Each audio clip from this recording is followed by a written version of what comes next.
About 500 to go, and it's Dance Hero on top by about a length on Spark of Life. He's starting to niggle at Spark of Life. Snippet Sun is next to then Courts in Session and King Rex, and further back was Presently. But Dance Hero's got a nice break coming to the 300. He's forced to go for the whip on Spark of Life. Snippet Sun getting up on the inside, and then Courts in Session. But it's all Dance Hero inside the 200. He's 2.5 in front. Snippet Sun has gone through to second. Spark of Life is struggling, but it's Dance Hero all the way.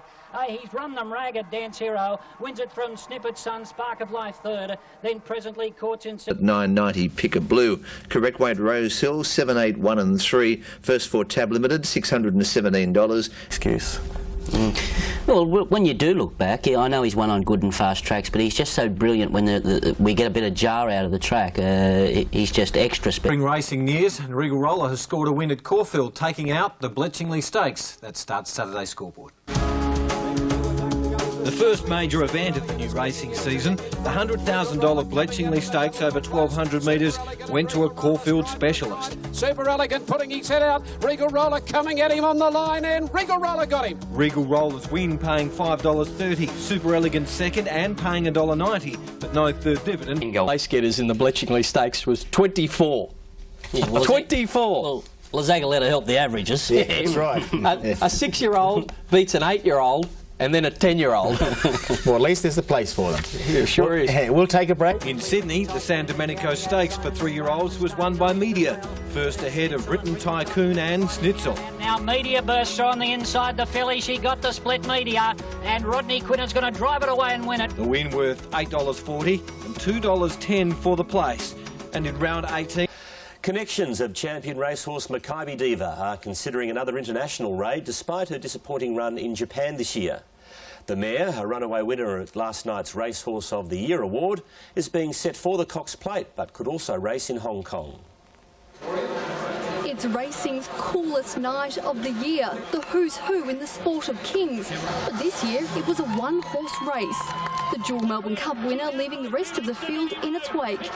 First, the mare was named Champion Stayer, then the most popular racehorse, before capping it off with the Australian Champion Racehorse of the Year award. Another night to remember for Maccabi Diva's owner Tony Santic and trainer Lee Friedman. But what of the future? The only little blemish on a record in years is probably Japan, and I regret that because, you know, there were circumstances there that she couldn't overcome, and I'd love to go back to the international scene and win a big international race. Most likely. Sped. I never thought I'd see it, but he was outsped last start by Dance Hero. I wonder what will happen today. He's drawn the outside barrier. He might have a little bit more time to gradually... Gardens this afternoon. Richard, quick run through those totes. Gee whiz, Dance Hero's come up short. He's in the black with bookies. Yeah, very skinny on the TAB there. We'll go through the New South Wales tote prices for you. 160. As Kenny said, it's just... Today is 91,000. Betting. But you forgot Carry On Cutie. There's been, she's the best back runner in the race. Yeah, I mentioned her on top. Sorry. Yeah. And Snippet Sun only jumped fairly. Carry On Cutie jumped out well, and Spark of Life was ridden out of the stalls. He's attacking for the lead today, and it's Spark of Life on the outside hitting the front. Beasley doesn't want to go with him on Dance Hero, and Spark of Life crosses to the rail. Long to stay with them as they come out of the chute. They've got 700 to go. It's Spark of Life in front from Dance Hero. It leads it by a half a length. Carry On Cutie on the inside of Snippet Sun. Then came Shania Dane, and last of all is Ike Stream, about 7 lengths off the lead. It's Spark of Life in front, but Dance Hero's up to attack as they come around the turn, and they've scorched away. They're 4 lengths on Snippet Sun. Carry On Cutie is gone. Then Shania Dane and Ike Stream is coming down the outside. Dance Hero and Spark of Life. Dance Hero's got his head in front. He's a neck in front of Spark of Life. They're 3 or 4 lengths on Shania Dane and Ike Stream. Dance Hero and Spark of Life. Shania Dane is starting to come home over the top of them. Shania Dane in a big upset hit the front, and Shania Dane wins it from Dance Hero or Spark of Life. And then Ike Stream and Carry On Cutie and Snippet Sun. Huge boil over in the Premier Stakes with Shania Dane, clearly the longest priced runner at over 50 to 1 with bookmakers, has come down the outside and blows these two favourites. I cannot believe that Len Beasley took off before the turn on Dance Hero in a fast run race and shot 3. Diffuser Bay Mare, a 4-year-old, so she's won 3 group races from her last 4 starts. She's owned by M and Mrs. GMBM. Back of life. Well, it's a bit of a fizzer. Fizzer. Well, not for Shania Dane. Shania Dane set out the back. They just had a neck-to-neck battle. Dance Hero poured the pressure on Spark of Life after he found the front, and it set it up for a back marker, and Shania Dane back with a bang. Snippet Sun and Carry On Cutie got into a little bit of a run. Signal Racing left it a pretty good line. Titanic Jack went back after the start with Bomber Bill. Truly Wicked, Tarn Princess, Strike Line Princess, Strike Line 3 out and 4 out is Alquivera. 2 further back, Titanic Jack got up on the inside of Truly Wicked. 3/4 then to Holding, and last of all is Bomber Bill. Up to the bend they race now, and it's Edgston just in front. Tarn Princess lost ground. Strike Line is second from Alquivera. Truly Wicked behind those, and Titanic Jack has got behind them trying to get out. Around the turn now, Edgston tackled by Strike Line. Strike Line hit the front from Edgston, then Titanic Jack. Truly Wicked getting out late, but Strike Line in front with 100 to go. Truly Wicked starting to peck it back. Strike Line in front of Truly Wicked down to the line. Strike Line wins it a neck on the line to Truly Wicked. Mayfield Smith Quinella. Third home is Titanic Jack, and then Edgston. Up to Sydney for the up-and-coming terrific race coming up, and Kenny Callender takes it through us. Yeah, thanks very much, Bruce. It is a super race, the Marriott up-and-coming stakes. And Richie, there's been a battle royal for favouritism, but the top one now is Schnitzel. Yeah, number 1 Stratum. And they're off and racing, and Schnitzel has gone straight to the lead. He leads from Stratum, who's booting up on the inside. He won't be all that far away. Boss is going to tag Schnitzel. Replicator is third from Denmark at Doomsday, 3 lengths. Now Stratum dropped the bit there, and Schnitzel's in front of Upsize going to second. Boss is working on Stratum in the centre. Then came Denmark at Doomsday in the middle, and back last of all is Replicator on the outside. Schnitzel has a length lead from Stratum, who's starting to pick the bit up now as they come up the rise. Upsized is third. Doomsday is on their back, and further back behind them, Denmark. It's Schnitzel in front, and Stratum is on the outside about a length away. He's gone for the stick on it, and Doomsday is starting to come down the outside, but Schnitzel's got the lead, and he's travelling well with 150 to go. Stratum on the outside, can't peg him back, and Schnitzel, he goes to the line to win it. Stratum got second, Denmark at third, Doomsday fourth, and then came Upsized, and last in was Replicator. Wow, what a race, and 2 very good spot. The interim dividends are $2.10 and $1.30 for number 3. Number 1... tradesman-like win. I think Gerald's realised he's a sprinter now. He's training him like a sprinter. He took control of the race up front, dominated. Off to the Manicato, yeah, Stratum raced well. Look, I'm not convinced these 2 horses are dominant, Schnitzel and Stratum. Some of these horses that have been... Spring racing. First of all, the Warwick Stakes here at Randwick, and then favourite Dance Hero, but not a big call, over number 1 Courts in Session. Yeah, they're the 2 that dominate betting and with 1 run under his belt, he shows his peak.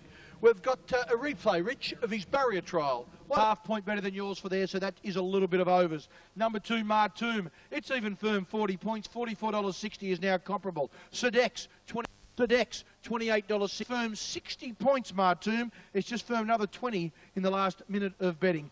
Dance Hero, $2.30, just a flick of the coin better on track, 100 points longer on track. And the bottom one, Dazelle, she's been rock solid, $6 on the tee. And the starter releases them, and Sportsman flew out very quickly on the outside and goes to the lead from Dance Hero, who goes through, and Courts in Session is now making ground in the centre. But Dance Hero is the leader from Courts in Session, leads at a neck. As they come at 8.50 to go, it's Dance Hero in front, but he is pulling, and so is Courts in Session. They're both going a little bit hard.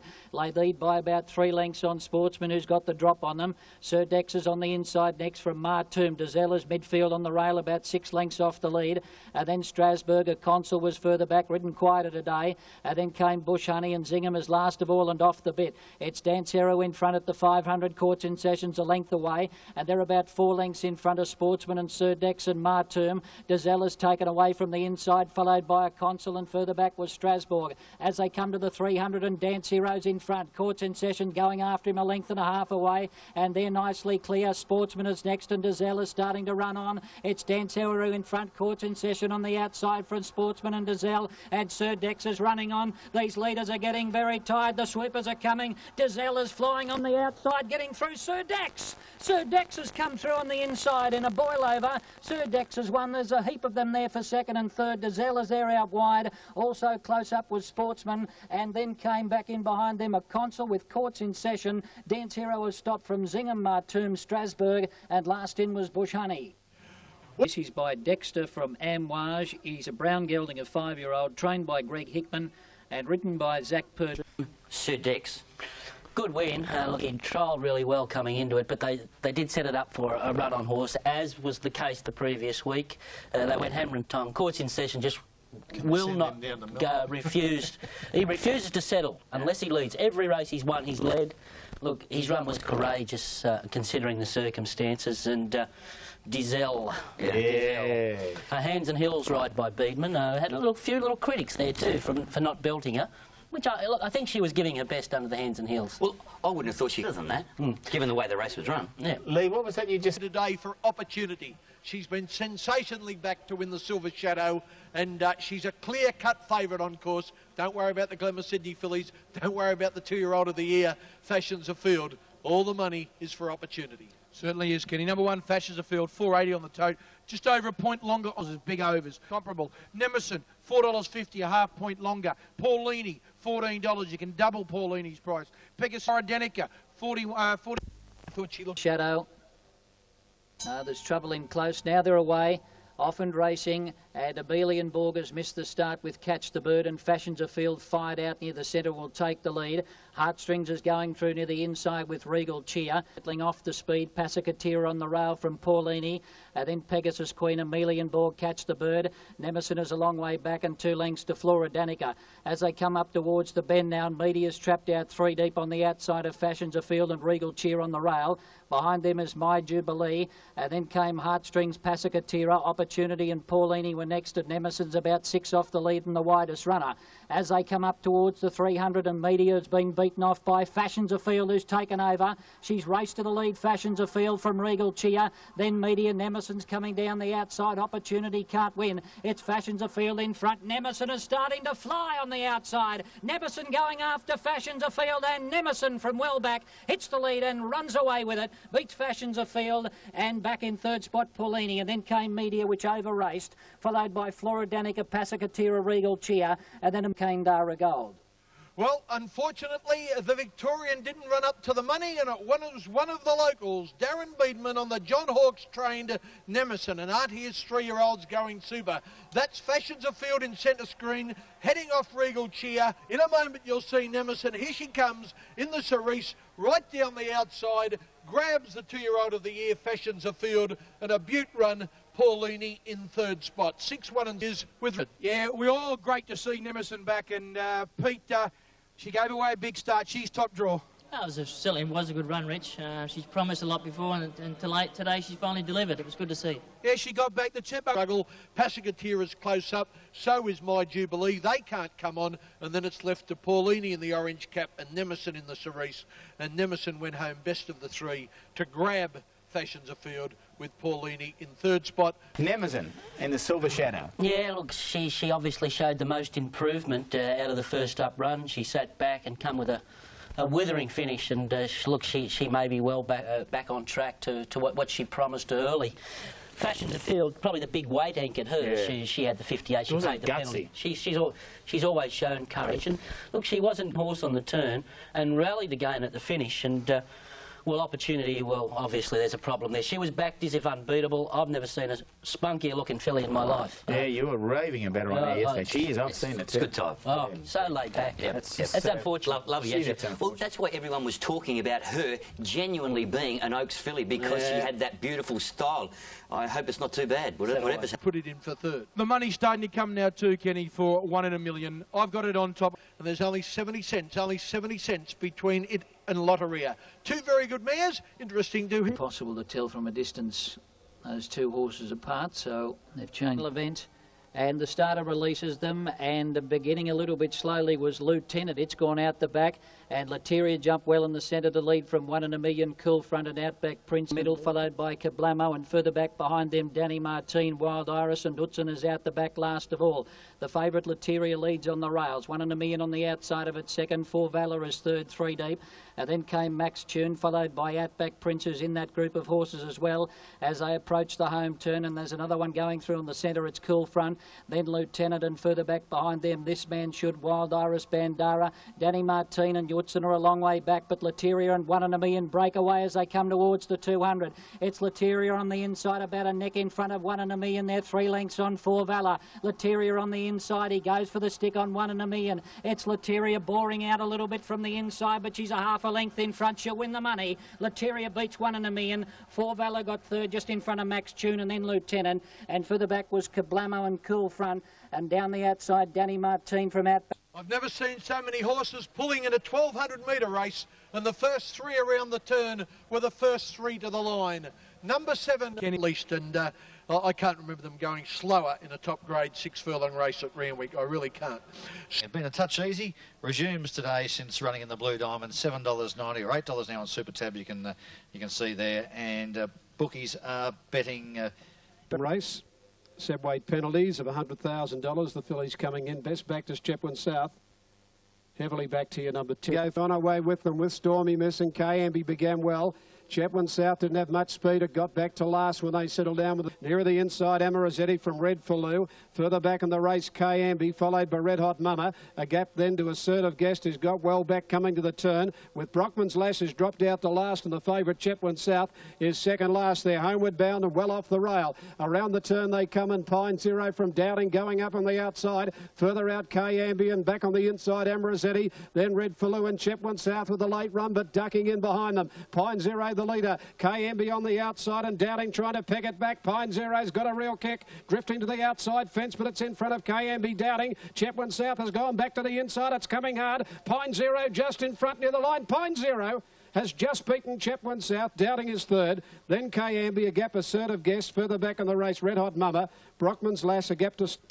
Judge will probably go for the photo. Pine Zero drifting to about 4 off the outside rail. I'll get it. South of 180 and Doubting third at $2.80. 15.30 Quinella, exact 30. Like a classic Caulfield, we've had the running for the fillies of the Quisette. We're now up to the males in the Vein Stakes, and this is a good betting race. Steve, there's been a good move here for number 4, Red Dazzler, for the Mick Price stable, and it will... Such a move for the horse you refer to, Red Dazzler, very early in the, virtually as soon as they've put up the prices. Still the market at 125%. Putters probably need to be a touch more patient. Richer plans in store for Red Dazzler.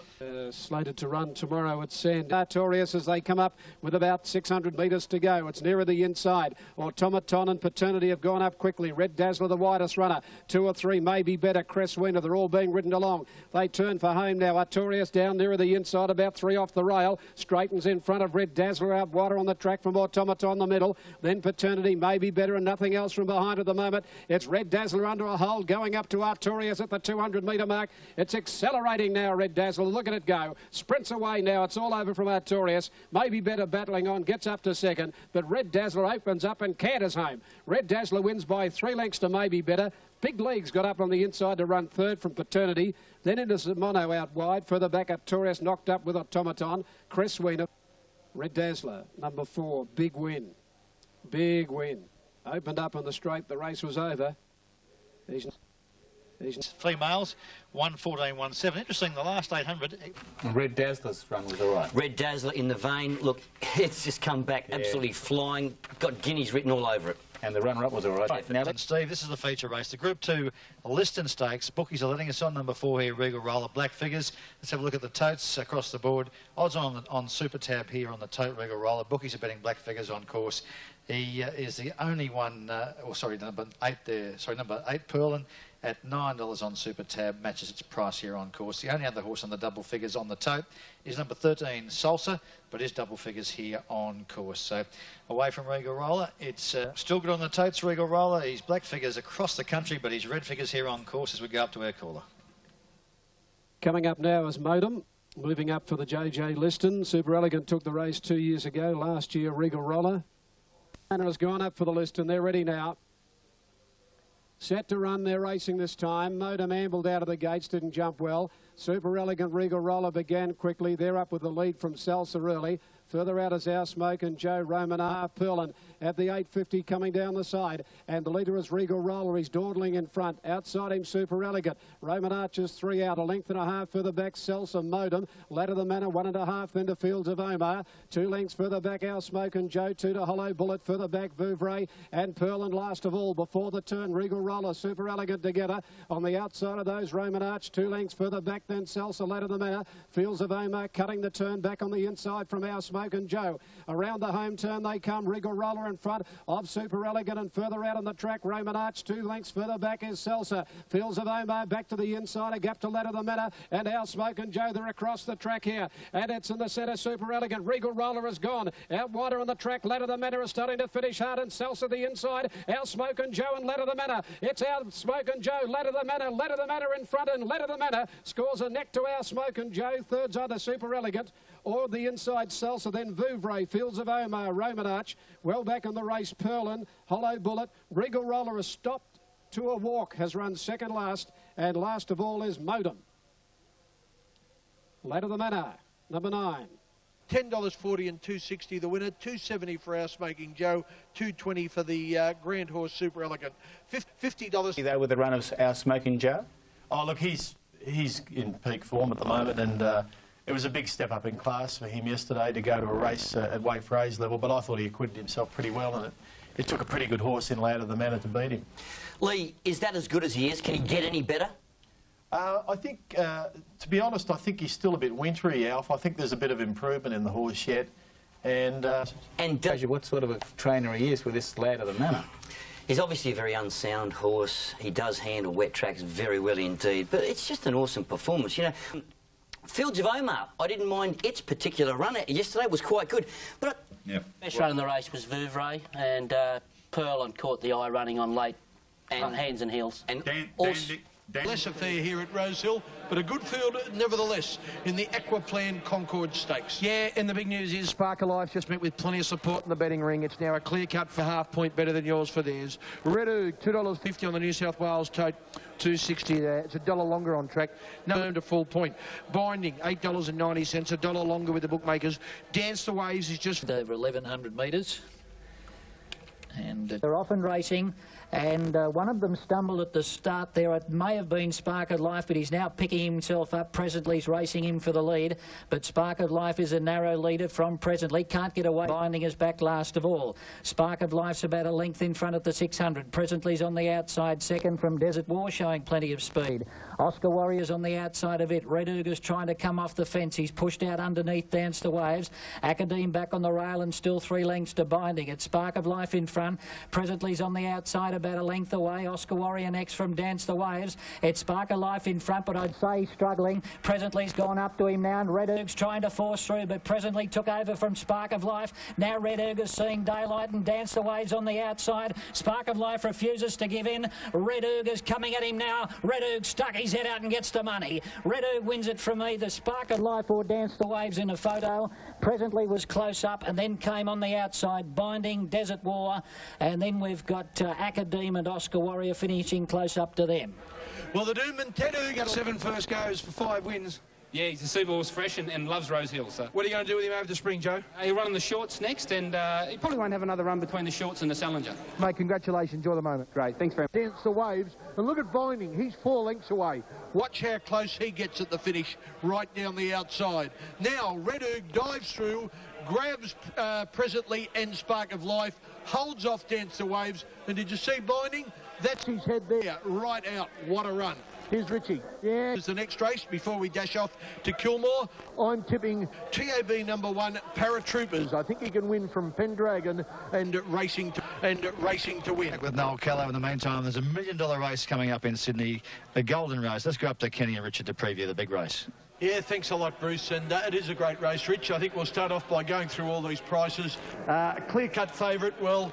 It opened up, it was racing to win. Now the clear-cut favourite is Carry On Cutie. She was well back, $5.50. Paratroopers at $5.80. You can stubble that up. It's a point shorter on course. 470 Racing to Win is just unders. It's at each way odds on course. Then a few roughies. We go down to God's Own, number 5 at $6.40. Number 12, the pick of the fillies, Carry On Cutie at $4.20 is favourite on course, and that is spot on the price she now is. Now Racing to Win and Power of Destiny are about to move up. And they're off and racing, and Pendragon has begun a little bit slowly from the inside. Racing to Win jumped out well, and so too did Paratroopers. King of Hearts is right up there, and Carry On Cutie is driving forward as well. Just behind those is Pasicatira. At the end of a couple of hundred, it's Racing to Win going to the lead. Carry On Cutie will get across Annika. God's Own's got a long way back, 2 lengths to Power of Destiny, and Coriolis is last of all. At the 700 metres, Racing to Win and Carry On Cutie. They're controlling the speed in front. They lead from Paratroopers right on their back. Pasicatira is 3 wide. Over on the fence, King of Hearts, followed by Gone and King's Pride. Then Pendragon saving ground on the rail, followed by Big League, and further back behind them, Thunderbird Hill. And God's Own is still a long way back. Here they come for home in the Golden Rose. $1 million up for grabs. And Racing to Win kicked away from Carry On Cutie. Opened up a length. Paratroopers is going up on the inside and is starting to run on strongly. It's Paratroopers going after Racing to Win. Racing to Win a length in front, but the other grey Paratroopers is closing. He's hit the front. Carry On Cutie on the outside, and Pendragon is running on. But Beedman drove Paratroopers clear. He's in front and he'll win the Golden Rose. Paratroopers from Racing to Win. Third was Pendragon. God's Own flew home for fourth. And then Carry On Cutie. And further back behind them, next Power of Destiny, Big League, and then King of Hearts. Followed by Gone, Thunderbird Hill, and King's Pride. And then Floridanica, followed by Pasicatira, Sydney Owner, Grand Traverse, and last in was Coriolis. That great trainer, Johnny Hawkes, has done it again. And Bobby Ingham, if you're watching at home, Bob, congratulations. Another $1 million victory for Paratroopers. A lovely colt by Commands. That's Pendragon rattling home. What a run it was. And also a good run by God's Own in the yellow sleeves. He's got up to run fourth. But the winner, DB. Wow, what a win it was. It's a big one. It's King's, the filly Carry On Cutie. She's gone. Beedman gets between them on Paratroopers in the Cerise. Now watch him when he goes for it. Beedman knows he's got to go. There might be something coming. He's got the leader beaten. I'll give you a bit of news, Darren. There's nothing coming that's going as quick as you. And home goes Paratroopers to beat Racing to Win. Good run, Pendragon. Good run, God's Own fourth. And Carry On Cutie held on to run fifth. Here's Mark. Paratroopers win, Ron. To run fifth. Here's Mark. Paratroopers win, Ron. Yeah, Paratroopers, it's a good race. It was a good race. He's a horse that's really come back well, perfectly ridden by Beedman. I thought the Pendragon, the third horse, looks a horse of the future. The second horse, Racing to Win, seemed to have his chance. He got a little bit of a picnic and a rest up front. And I thought the run of the race was God's Own. Just got squeezed up a little early, and I liked the way he attacked the line. He's got a good attitude, this horse, God's Own. What about Carry On Cutie? What happened to it? Well, she got out of the barrier and seemed to get a rest outside the lead. She was a heavily backed commodity in the race. Look, she wasn't a total failure, but she was a touch disappointing. She seemed to have a chance. He's winning the Jayco Cup. The feature race here is next is the Memsey Stakes. It features a return of Makybe Diva. Let's have a look at the opening dividends. No surprise that Regal Roller is favourite. What is a surprise is that Australia's most popular racehorse can't get a mention on the tote. Favourite is Regal Roller, 270, and the hint of spring in the air. We've seen excellent Caulfield Cup in Australia, but here are some of our best horses, and of course the champ Makybe Diva resumes here. And number 7, Australia's champion racehorse. She's a dual Melbourne Cup winner, of course. Makybe Diva, unwanted on the tote, $7 in the betting ring. Could she do it first up today? Well, she possibly could. There seems to be something of a positive vibe around for her. Her past couple of first up runs are 7th to Elstrom in the Orr, but it was only 1.9 lengths from the winner. Ran a 3 lengths 4th to Regal Roller in the Memsey. She's capable, fresh. The Stingadoon, I think Super Elegant, is so often underestimated. It's ridiculous, isn't it, really, that he's out to $5 a horse with his record. Signal is given, and they're racing. Left in a perfect line too. Super Elegant, Regal Roller quickly bounced straight into the bridle, and old Liz Zagaleta was poking up on the inside early. He'll finish up third in the early point of the race as Regal Roller went to the front from Super Elegant, and Liz Zagaleta half the outside, barely a moment, and 2 to Makybe Diva, last of the 7, about 8 lengths off the lead. Regal Roller dictates the terms down the side of the 800 metre mark, nearly a length in front. Slows them a little now. From on the outside, Super Elegant, a length into the grey. Liz Zagaleta, 1 then Renewable, a length and a half, then to Roman Arch and a half to Barely a Moment and 2 to Maccabi Diva. She's about 6 off the front. At the 600-metre mark, no change in the order here. Regal Roller a half in front of Super Elegant, a length and a half, then Lazagoletta. Renewable fourth, followed by Roman Arch, Barely a Moment, and Maccabi Diva a length and a half away. Last of all, Homeward Bound and Regal Roller tried to get the kick and stayed hard to the rail. Straightened up a length and a half in front of Super Elegant down the centre. 2 lengths further back, Renewable Lazagoletta. Then Barely a Moment and Maccabi Diva coming down the centre. Regal Roller getting away from the fence, but 2 lengths in front. Barely a Moment, Super Elegant and Maccabi Diva with a flashing run. They're charging home. Regal Roller in front. The great mare Maccabi Diva's going to do it. Yes!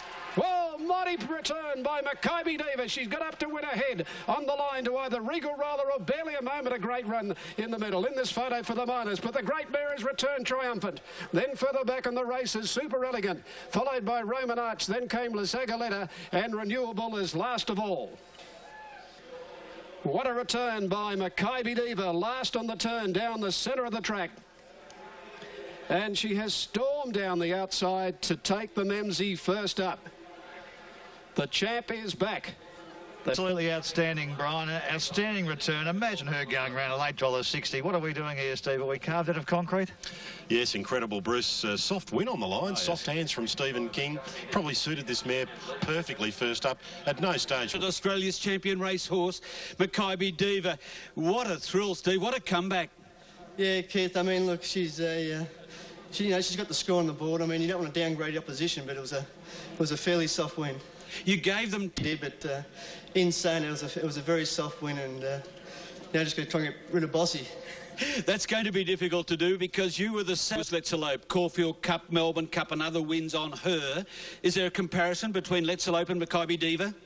Typical natures, Keith, very relaxed. Their racing pattern's very similar. And once again, they've both got great acceleration, which is a sign of a great horse. Well ridden, Maccabi Diva. Well, this is absolutely sensational here at Caulfield. The crowd, they're really lapping up this win of Maccabi Diva. And if you've backed her, you're going to get $7.90 on 340, $5.20 for Barely a Moment to run second. No third for Bruce, they were cheering here at Rosehill and clapping too. She's a mighty mare, the best horse in Australia. Let me on for the Cox Plate, Richie. Yeah, she'll be very... And that extraordinary performance by the extraordinary Maccabi Diva. Never won first up before? No, hasn't won first up before. I think she had, 5 first up tries, never won. Hasn't won at 1,400 metres. I don't know that she'd ever... Might have been tried once or twice early at 1,400 metres, but I don't think well, I know she's never won at it. And she's never been slapped up before the turn either. That's right. Yeah. Well, what are you saying there? No, but normally, and you've got to be very careful with a horse starting off. And I think what you've got to take into consideration too, Lee knows her better and better as the longer he's had it. And she had residual fitness on her side this campaign as opposed to her previous campaign. She did. Coming back from Japan. And it was just fantastic. Look, I made comment before, it was good to see Stephen King, because you'd actually hate to go through your career saying, I rode Maccabi Diva, I'm the only one that didn't win on it. So at least that's been proved that, Stephen, you're still there, son, don't worry about that, but it was fantastic. Zoom in brilliant fashion in the Memsie Stakes here at Caulfield. Can I tell you what's happening in the Cox Plate betting now? $3.25, 9 to 4 for Maccabi Diva into the Cox Plate, in from $4.50 today. Oh, look, I reckon you get 9 to 4 on the day. And in the Melbourne Cup, if she runs, well, she's $9 into $8. She's equal favourite with Plaster now in the Melbourne Cup, and let's hope she goes there. Oh, I don't know about these feature doubles and betting early, Bruce. I think it's a licence to print money. They blew every year and they can't wait to get back up there in July again. Barely a Moment, brilliant running second as well. 150s into 67. Sectional times, though, Steve, tell a terrific... Full as a bit slow to get going with Crevette, and they were going back after the start. And one of the first out, Dane Rich with Quarter Man and also Line Account. Testorial began very wide. Dane Rich well off the rail, leads about 2.5 to Line Account. Then Full as around Quarterman, a half further back. Testorial ready for Catherine, just getting ahead up a little further back. Crevette, Landgarza closer to the inside, and Izanami back in the centre. Up towards the home turn they race, and Dane Rich way out in the middle, straightens up and and is on the bridle at the moment. 2.5 to line account. Apache Cat. Langaza stays to the rail, then Full As further back. Quarterman ready for Catherine, followed further back by Testa Real. Trying to push through between the leader and Apache Cat. The leader is Dainrich. Testa Real up the middle. Nearer the inside, Langaza, then line account, but Dainrich has kicked in at the 100-metre mark. Oh, he's gone 2 lengths in front of line account. He's home. Oh, he's a brilliant galloper, this fellow Dainrich. Dainrich comes on to win by 2.5 from the run home. Line account got second. I reckon Izanami has grabbed third from Testa Real and Apache Cat. Langaza stayed to the rail, finished well. He's flying, this horse, 6 points. Okay, let's confirm these numbers from previous races. Race 6, Caulfield and McNeil, of course. There was 2, Dainrich, Noel Callow, Robbie Lang, $5.52, betting 8, line account 3. Done a terrific job. Ronnie Bart. Ray, did you see the Motorway Stakes yesterday? I just caught the last part of it, and that was the best bit. There was a horse down the outside that just joined in. Well, it's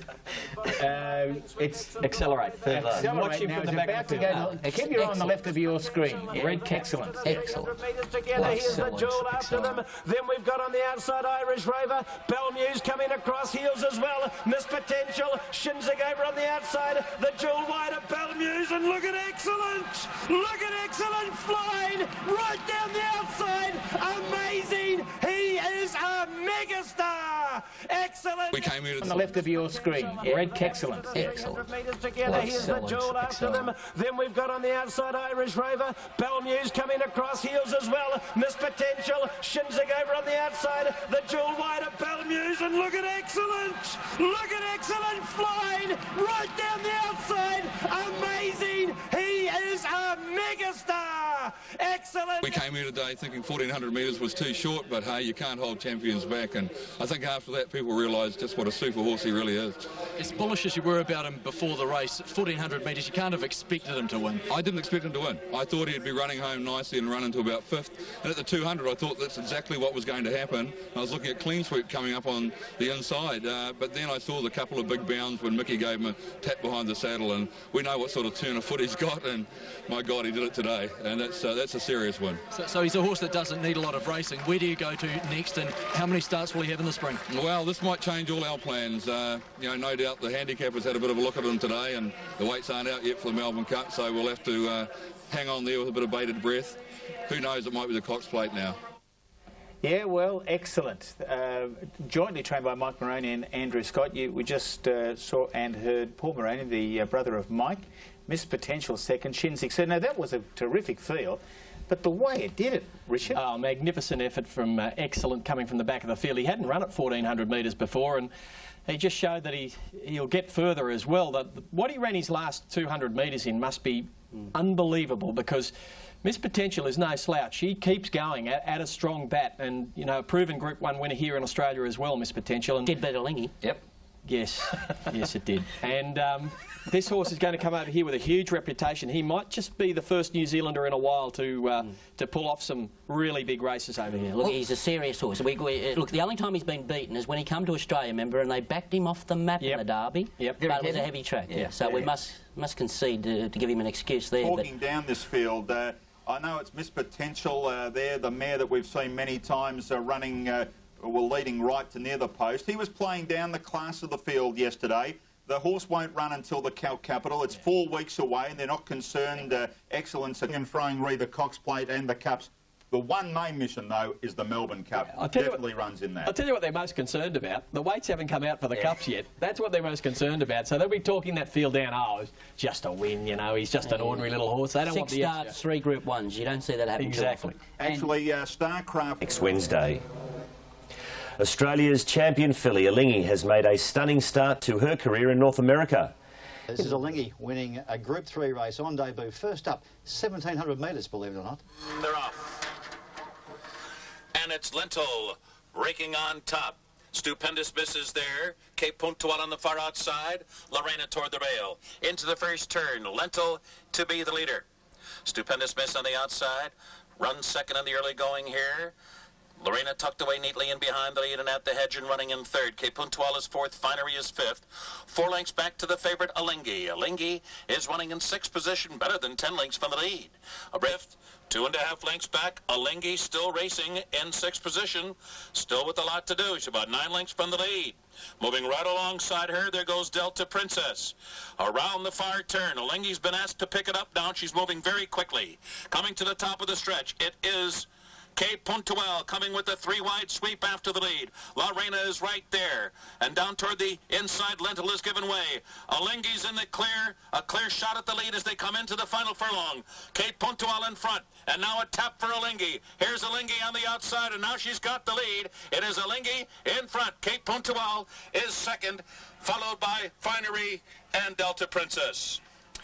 Alingi's North American debut. Well, I think we're a bit more excited there than Tommy Durkin, the caller of that race in America at Saratoga. Edgar Prater, the winning jockey there, John Foy, and Bobby Frankel, well, Hall of Fame trainer. How shall we second-guess him first up at 1,700 metres? Look, he's a field trainer. That's the way he describes himself. If he feels the horse can get 1,700, he'll race it over 1,700. If he feels the horse is ready for 5.5 furlongs, that's what he'll do. Hard to follow, but that's the way they do it over there, and as you say, he's the best. Sectional times, can he show? He'll just eat those races. Went super, and John was just telling me off air that he thinks the jockey may have gone 100 metres too early. I'm sure he did. He probably hadn't covered too quickly, but didn't she show some acceleration? Yes, a hallmark of acceleration was still there, and it will suit the American style of racing, no doubt. John, I know when you paid the $3 million for her, you were hoping to win a group race in America, which she's already done, and then eventually she was to be mated with Redoubt's Choice. Will you be tempted to send her to a stallion over there when she finishes, before she comes home, one of the really top men over there? Look, honestly, I don't think there's a better stallion in the world at the moment than Redoubt's Choice. We're Australians, we enjoy our racing in Australia. It was comprehensive. Hot pace in that race, and she did get back and finish off really well. She's a little tired on the line, but first up over 1,700, I think you can forgive her for that. It was a great debut, a really good one. And I think what you've got to take into consideration too, that the second horse was actually beaten by a shorter margin in a previous race at Group 1 level. So. I see she was racing on Lasix there. Did she have any bleeding problems in Australia? No, must have developed them there. Been trained too hard. Yeah, Bobby Frankel threw up that may have been Here in Sydney, a small field of 4 runners, and Stratum falls on, 5's on the tote, around the 3's on mark on the bookmakers. Yeah, he does look the winner. $1.20 Stratum, a little bit better with bookies. Domesday. Stratum, the odds-on favourite at $1.40, of course, meeting Denmark at $1.5 kilo better for their clash here a fortnight ago. They're all in line for the Roman Consul Stakes. It's a Group 2 race, won by Fastnet Rock last year and Exceed and Excel the year before that. They're all set and they're away. A commanding victory came out about a neck behind Stratum, and Glenn Boss is going to take him to the lead today, Stratum. So he goes straight to the front aboard. Here's the leader from Denmark, who's a neck away. Commanding victory on the inside is next. And last of all is De Beers as they come up the rise now, and it's Stratum and Denmark. They're stride for stride. Denmark is laying it down to Stratum. It's Stratum in front. He's had to get a little bit busy. Denmark got level with him, and De Beers is coming up on the outside. Stratum's in a bit of bother here. De Beers and Denmark coming at him. Stratum is headed by Denmark. Denmark's in front, and Denmark will win it from either De Beers or Stratum, and Commanding Victory has run last of the 4. An upset in the Roman Consul Stakes here at Tattersalls Race Day. Number 3, Denmark at Stathi Katsidas has beaten. He's improved. Stratum in. Denmark has gone on to win in the yellow, and the other 2 dead heated, Stratum and De Beers. Not good enough. Too good the winner. Here's Richard. He is 1-3 Stratum. Kenny, is this the golden slipper curse for this son of Redoubt's, or not good enough? Who knows? I'm a Stratum fan, or I was a Stratum fan. He was very disappointing. You can't say any more. Denmark went well. Fact that money, it was a disappointing field. Yeah, Stratum. I thought Stratum was a little disappointing there. It was a big disappointment. There's a length and a half covering 4 runners there. There's nothing in these 3-year-olds, nothing in it. There's no dominant 3-year-old. It's run-of-the-race stuff. It's a different winner every week, isn't it? Denmark, where do you rate him? Well, he was disappointing previously, going into this race yesterday. Yes. Yeah, good guy, because I thought he was terrible. All right, let's talk about the field. A good betting move for the top one here, the one that we're keen on. Meteor, Hugh Bowman for Bobby Thompson. Yeah, opened up second favourite with Nemesis favourite. The positions are now reversed, and the 2 fillies do dominate the market. $3.40 on the Tape Media. If you can get some of that, I'll be on it with you. I took All right, going through these totes once more before they jump, Rich. Yeah, number one, Media, $2.90 on the tote. That's huge overs. Media's only a quarter of a point better than yours for theirs and is now a clear favourite. Number two, Nemesis, $2.10. You can get a half point longer. That's right, a half point. And Media missed the start slightly. Permissive began well. My Jubilee's hunting up on the inside to match it, and My Jubilee will in fact take the lead from Permissive, and then came Paulini on the outside. Media's going to go up on the inside of it to settle down third now. And Murta Bison. Nemesis given plenty of time to find a feet by Beedman. She's second last, and last of all is Ride the Waves. It's My Jubilee, the leader at the 600 metres, from Permissive running second. Media's right on its back, and Murta going up on the inside. Paulini starting a run 3 deep. And further back was Nemesis, who's gone up to join Al Bison, and last of all is Ride the Waves.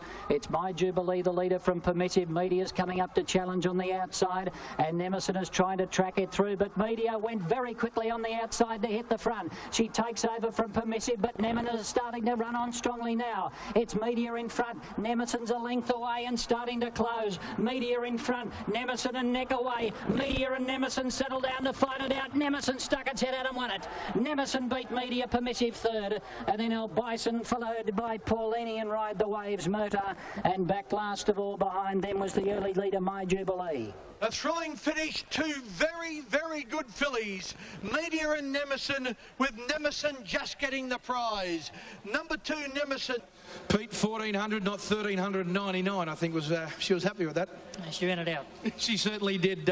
She had to knuckle down and chase the other filly from the last 200 metres. Yeah, probably got a touch further back than I thought she would, really. The pace was, the Kiwi horse didn't know a lot about it, and it did cart them along, and I thought we would have been 4 or 5 lengths off them in the run today, but she gave a good 8 or 9, so it was a good solid effort again. 7-4, nailing the favourite. Media for Hugh Bowman, 11-8, Permissive 15-1. Kenny, they're two top-class fillies. They are, but Media should have won by about a length. She was slaughtered by Hugh Bowman. He thought he was riding at Wyong, not Randwick.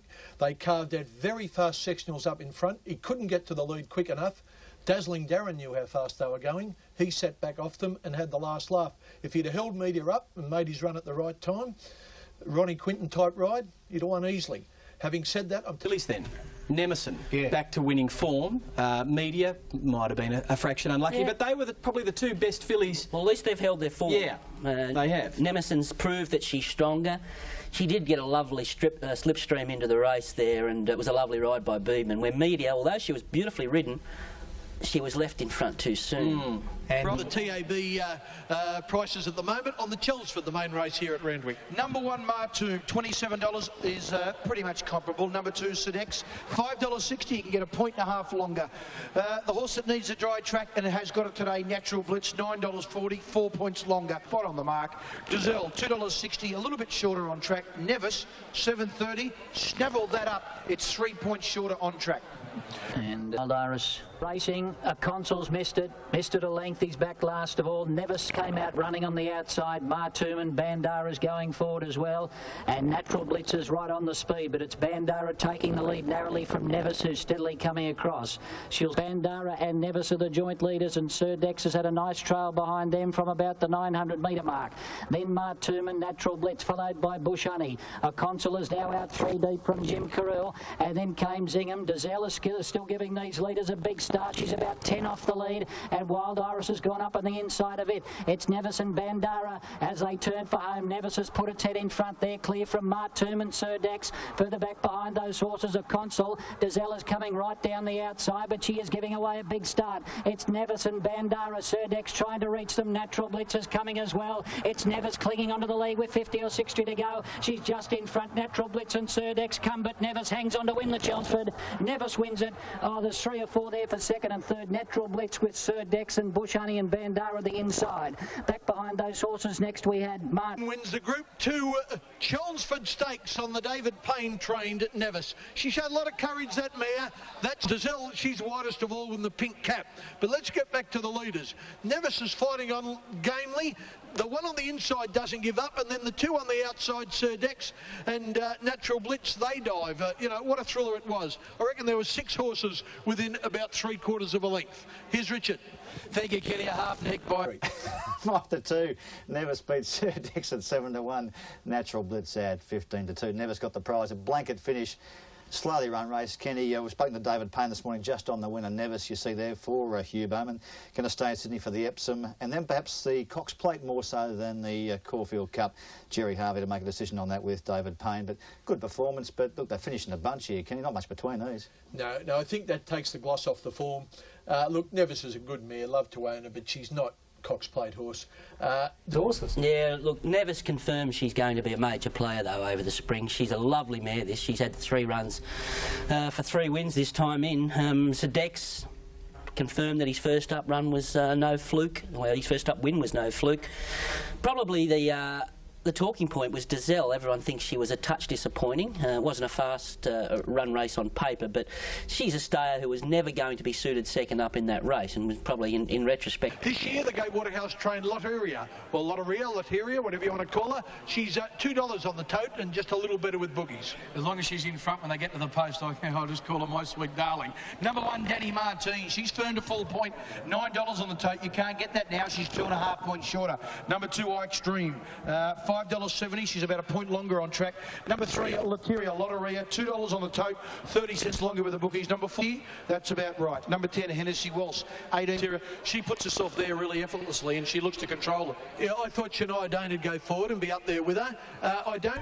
And they're away. Danny Martinez missed the start by a half a length, and Lotteria goes through on the inside. Shania Dane jumped out well, and they're going to pair off in front. They lead from Woodson Racing a lot closer today. Reclearia just in front of Shania Dane, and they race away as they come to the 600. They're both going a little bit keenly, however. They're a couple of lengths in front of Woodson, followed by Studebaker, then Reclaim and Smart and Mighty, and further back was I Extreme. It's Lotteria just in front of Shania Dane. A couple of lengths behind them, Woodson and Studebaker, and Reclaim was further back. It's on the inside, Lotteria and Shania Dane. Quinn's the first to go for the stick on Shania Dane, coming after Lotteria. Woodson is down the outside trying to reach them. Lotteria's digging deep on the inside, Shania Dane the outside. Shania Dane's got the lead now from Lotteria, and it's Shania Dane in front. She'll win it. Shania Dane from Lotteria, Woodson third, Studebaker fourth, and then came Portland Singer, followed by Extreme, Kiss My Fuji, Danny Martine, and then Reclaim, Smart and Mighty, and back last of all, Hennessy Waltz.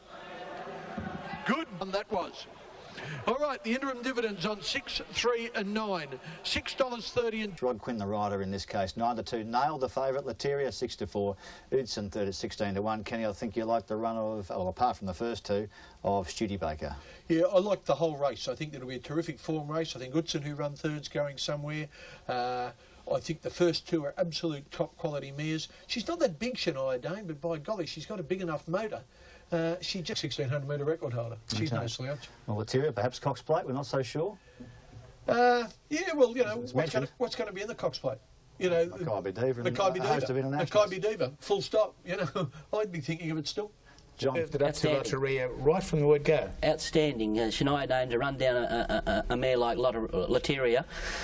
She's come back big time, maybe the Epsom. I was interested to read a report. At this stage on Brett Poulos, who came off Sling Me Some number 4. But we're keeping the track closely monitored, and as soon as we hear something... Ascot Vale Stakes, Group 2, $500,000, and on screen you see the Blue Diamond winner, undoubtedly, $6.90 on the... they brought it to town and produced it for a win at Moonee Valley, but... Lodge, Minoru, Yoshida. Rider undoubtedly racing now in the Ascot Vale. Fashions Afield, Chapman southbounds quickly. Zeno goes. She began like a rocket down on the inside, landed in front of Written Tycoon. They're off the rail early, and there goes undoubtedly, and Jade Essett is scampering up now to head them off. Jade Essett on the outside, white cap, white sleeves, goes up to undoubtedly. Further back, Chapman South, and Danger Looms last of all. 10.65, 1,000 down to the 800. Onto the course proper they come now, and it's Jade Essett in front from Ferocity. Fashions Afield's lost its ground a little, about 3 lengths off them from undoubtedly. Written Tycoon getting up on the inside of the 350, and Jade Essence is out 2 lengths in front and has gone for home. Ferocity goes out after it, 2 lengths Written Tycoon, then Fashions Afield undoubtedly. Further back, Turn Letter R, followed by Chapman South, but Jade Essence at the 100-metre mark, a half in front. Ferocity starting to pack it back. Jade Essence and Ferocity's getting up on the outside, takes the lead, and Ferocity gets up to win the Ascot Vale. A half length Jade Essence, 2 away third in the race, would have been undoubtedly followed by Chapman South. Diamonds on the inside. Fashions Afield struggled today. Further back, Turn Letter R. They're followed by Paternity. Well back in the race, Danger Looms, then Written Tycoon. Zeno Goshu showed some speed, but flying along in front. I'll be interested to see the official time for this race because they just poured it on. As we get a good look at Around the corner and was never comfortable in the straight. He's always been a better horse on top of the ground, and his straight form's been excellent. Having a look at the way the race was late. All right, well done, Dan. They tell me. Yes, $26 and the $21 for Danny O'Brien, and we'll just check what they've paid on the Super Tab, $24. And winner of the Ascot Vale Stakes, Ferocity, a full-brother to Leon Chiara for 20-1, going around, backed in from $25 for Steve Arnold and Danny O'Brien. Joe Desson, a brave second at 9-1. Third, undoubtedly, the Blue Diamond winner on track for the Caulfield Guineas at 13-2. They're in the last 633.14. They ran 18.35. They were motoring up front, Brendan. It was a high-pressure speed race. It certainly was, and there were some horses in the race that I think you'll take forward to targets down the way at Caulfield especially. Horses like Diamonds on the Inside, which was just an outstanding trial toward the Caulfield Guineas. You've got a horse like Joe Desson who hasn't grown into herself yet. She's really doing... We thought, gee whiz, we've got the best horses. Now, well, let's see how Schnitzel goes in the Manikato next week. I think you've just got to say that both Written Tycoon and Fashions of Field were big flops. 1 point here, Brett. Keen about it. Chances yesterday. He got a bump and he just switched off. He got a bump by that Japanese horse wandering in there halfway down the straight there. And how did they go, by the way? Those Japanese horses. They at least provided a little bit of speed, and the races were run beautifully. So it really helped it because I anticipated that it finished off in Adelaide nicely, came back obviously in the autumn, and look, it looks fantastic. But once again, it ran time. They're taking turns at winning, these 3-year-olds, and it's been my contention that this bunch of 2-year-olds that have turned 3 now, they're a very even lot. And the old saying goes, when you've got a bunch of 2-year-olds or 3-year-olds and you can't pick the best of them, they're all no good. Yeah, now, they'll run against each other and they'll look like stars against each other. The test will come when they take on older horses, and I think they'll get their behinds kicked. And depends whether they can... Depends whether they can... Flemington, he's Bruce. Viv Visage, Craig Lee Stakes, Rob, $500,000 Group 2 level. You can see the totes across the country. Pearland's your favourite on all totes. Is favourite here on course, but you can get better than what the totes show you there at the moment. Hollow Bullet, very short on Super Tab. Much better odds here on course. We'll talk to John McCardle about its chances short. Ground 6 Confection, although he's had a little bit of a setback. And number 1 for the day. Solid favourite here is Pearland. Set to go. Light blinking on top of the gates. Are off on the Craigley this time, and one of the best away. Fuji Chalet bounds quickly with Confectioner away fast today. Here's Refute from the outside with Our Smoke and Joe, and Mummifire's nice and handy in the early Fuji Chalet down on the inside. Leads nearly a length to on the outside of it. Refute 2.5, Confectioner third. 2 lengths further back in the race. Our Smoke and Joe, the inside of it, Mummify.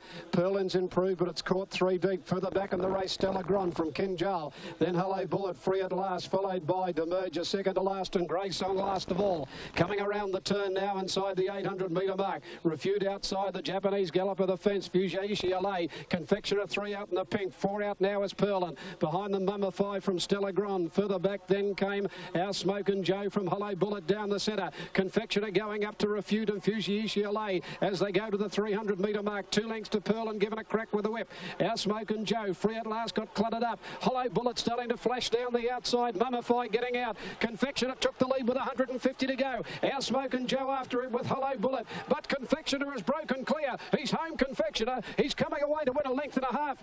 Diving through from well back, free at last, may grab second. Close up is Pearland, Hello Bullet, and also Our Smoke and Joe, then Mummify. Behind those, Refute, followed by Demerger running on late, then Stella Grande. Fuji Chalet dropped right out. Well back was King Joel, and Grey Song is back near the tail.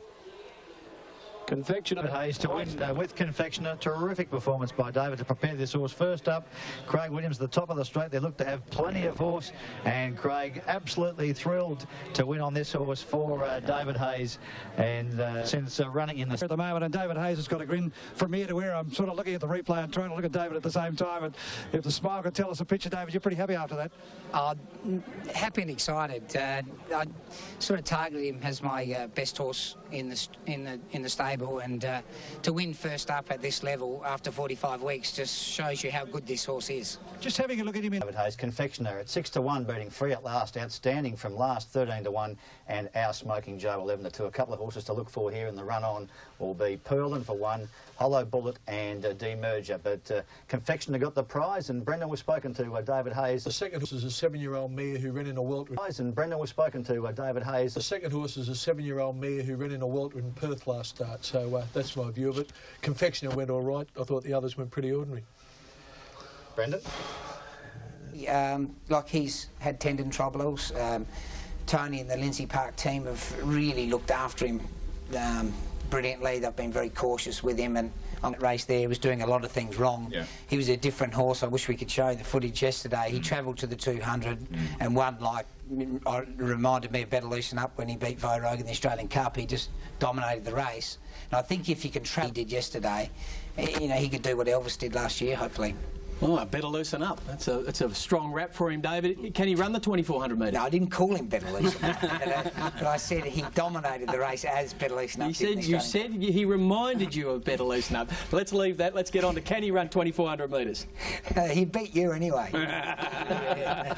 He's probably fit. No, seriously, he's got 52.5 in the Caulfield Cup this year, and look, quite frankly, I'll be honest, I doubted him at 2400 last year, and I know he did cover... I think there's no question he's a more mature horse. I firmly believe he'll run 2400. I think he'll run 2 miles. What was the run of the race behind? Because the Ascot Vale, and the Craigley Stakes have been renowned as being graveyards for horses during the spring. They have. They get up early. The Craigley hasn't. The place getters in the Craigley have gone on to good things. The winner usually goes dreadfully. Okay, this winner will go on. There's no question about that. It was a dominant win. It was too dominant. But I tell you, I actually had something on Free at Last. Now, I really hope. I don't know what this has to do to qualify to get into these feature races like the Caulfield Cup and the Melbourne Cup, but I'm telling you, it is a genuine contender, and its run was fantastic. Quality handicap. Open race here, Rob. 5-1 the field in the betting ring here. You can see the totes across the country. Titanic Jack on the first page there, $5.90. Much better on course. Down to number 6, Valedictum, $8. Matches its tote price, bookies price here. 8 4-play, one of the favourites, $5.40. On the second page, we'll find 11 Ballet Society at $5.60, right in the market. And best back is number 12, Classiconi, $8. Well, and jumping quickly, Sure Bet, Valedictum and Ballet Society away fast. Over on the inside, Requisite left the gate quickly, and they're going to split into 2 divisions. The 4 coming down the outside. Merlot now from Calvine, Omaroo, Storm and Sky Cutter. Leatherback and Count Ricardo as they come down with 600 to go. Ballet Society and Wildly. A length and a half to Bomber Bill. Valedictum, Requisite. Further back, Sure Bet. In behind the field, then came on the inside, Meridian Star. Then came Newton. 4 play starting to run on with Classiconi down the outside rail. Merlot now from Sky Cuddle, Calvine and Omaroo Storm as they come down with about 250 to go. The flat side on the inside in front. It's Ballet Society and Wildly. Further out is 4 play with a flashing run. Ballet Society, Wildly and 4 play. Over on the inside, it's Wildly in front. Classiconi late. Wildly's just what I'd say from Classiconi, 4 play. Calvine down the outside rail first time. Then Sky Cuddle further back than Valedictum. Ballet Society pulled up quickly after the line, followed by Newton who made ground from Meridian Star. Sure Bet, Titanic Jack, followed by Requisite. To the outside, Omaroo Storm, Sky Cuddle. He'll get the prize here in the Bobby Lewis for just staving off a very busy finish. Classiconi dives late, so too does 4 play. And one on the outside, we'll have a look at the head on here. That's number 7, Calvine, who's right in the mix here. She has run a terrific race, basically forced to do what he needs, and the weight drop, he'll absolutely love that. And this is the lightest weight he's ever carried in his career. And it's only had some in the previous to Craigley. Wildly though gets all the prize here. $9.80 and $3.30. 7 Calvine, fantastic. $5.80.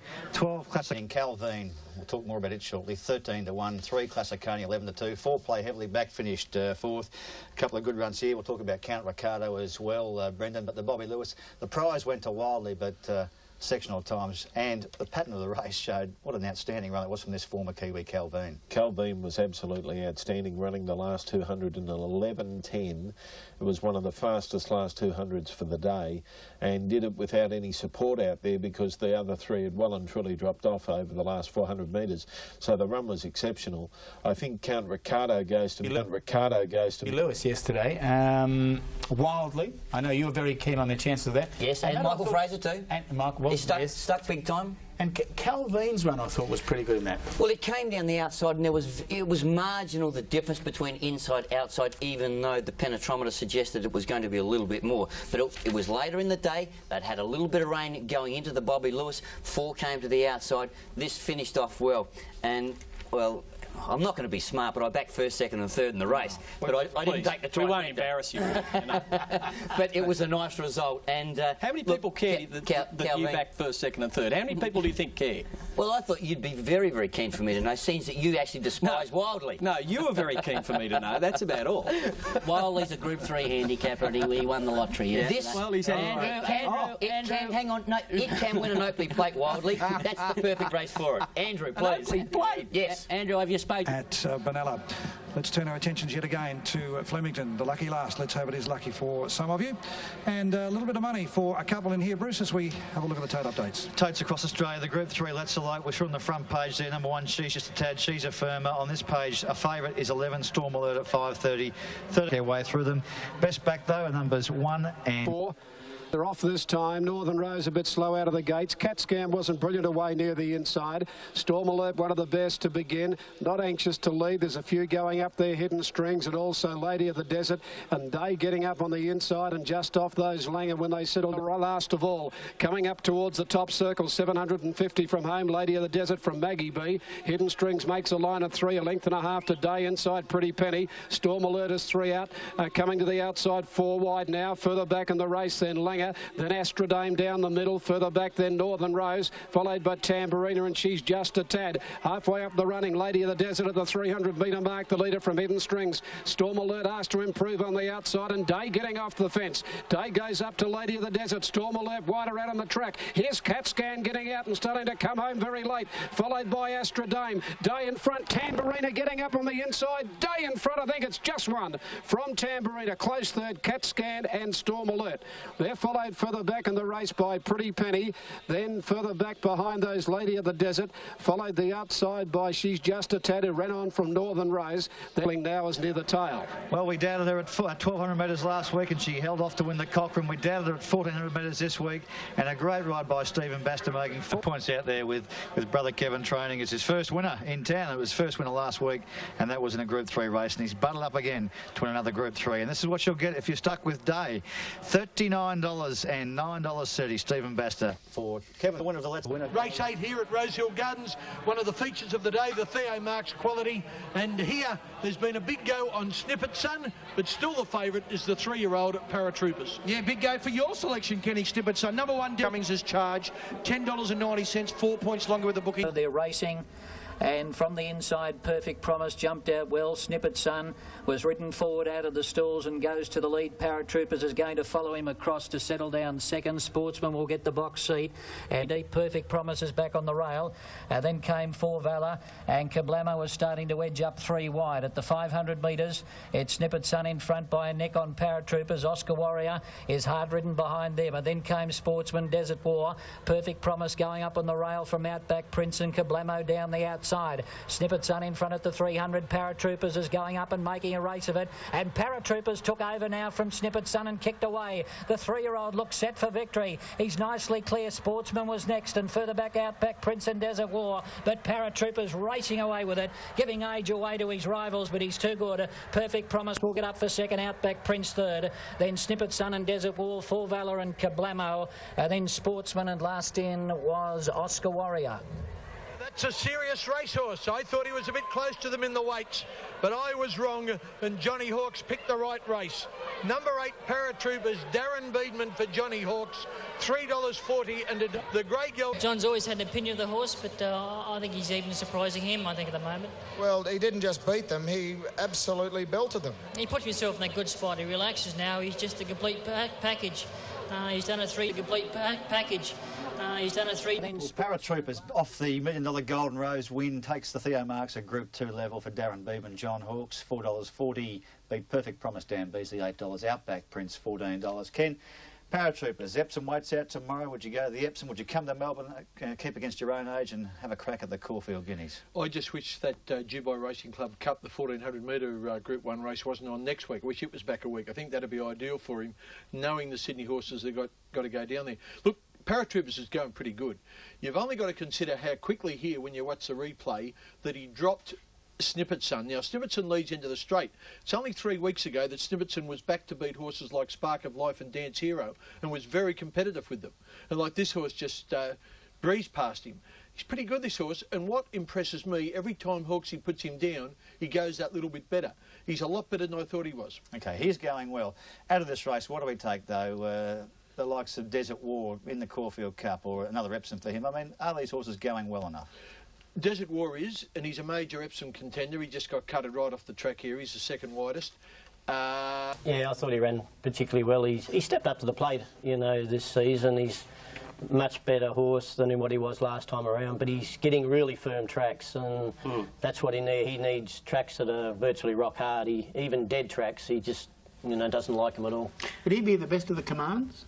Oh, definitely. Yeah. You know, I mean, he's done a great job, commands. A drain on the top horses in Australia over the last couple of years. Horses going off to stud early, horses campaigning overseas. Do you think this is going to get worse? Is it an aberration right now? How do you view it? Oh, I think it'll definitely get worse. I mean, everyone's looking for that stallion, and as soon as one comes on the scene, you know, there's big money offered, and bang, straight away, win a race and off to stud, because there's more money at stud. I mean, you know, a mare, well, she goes to stud, one foal. You know, you get a young horse that goes to stud, 200 a year, so... Yeah.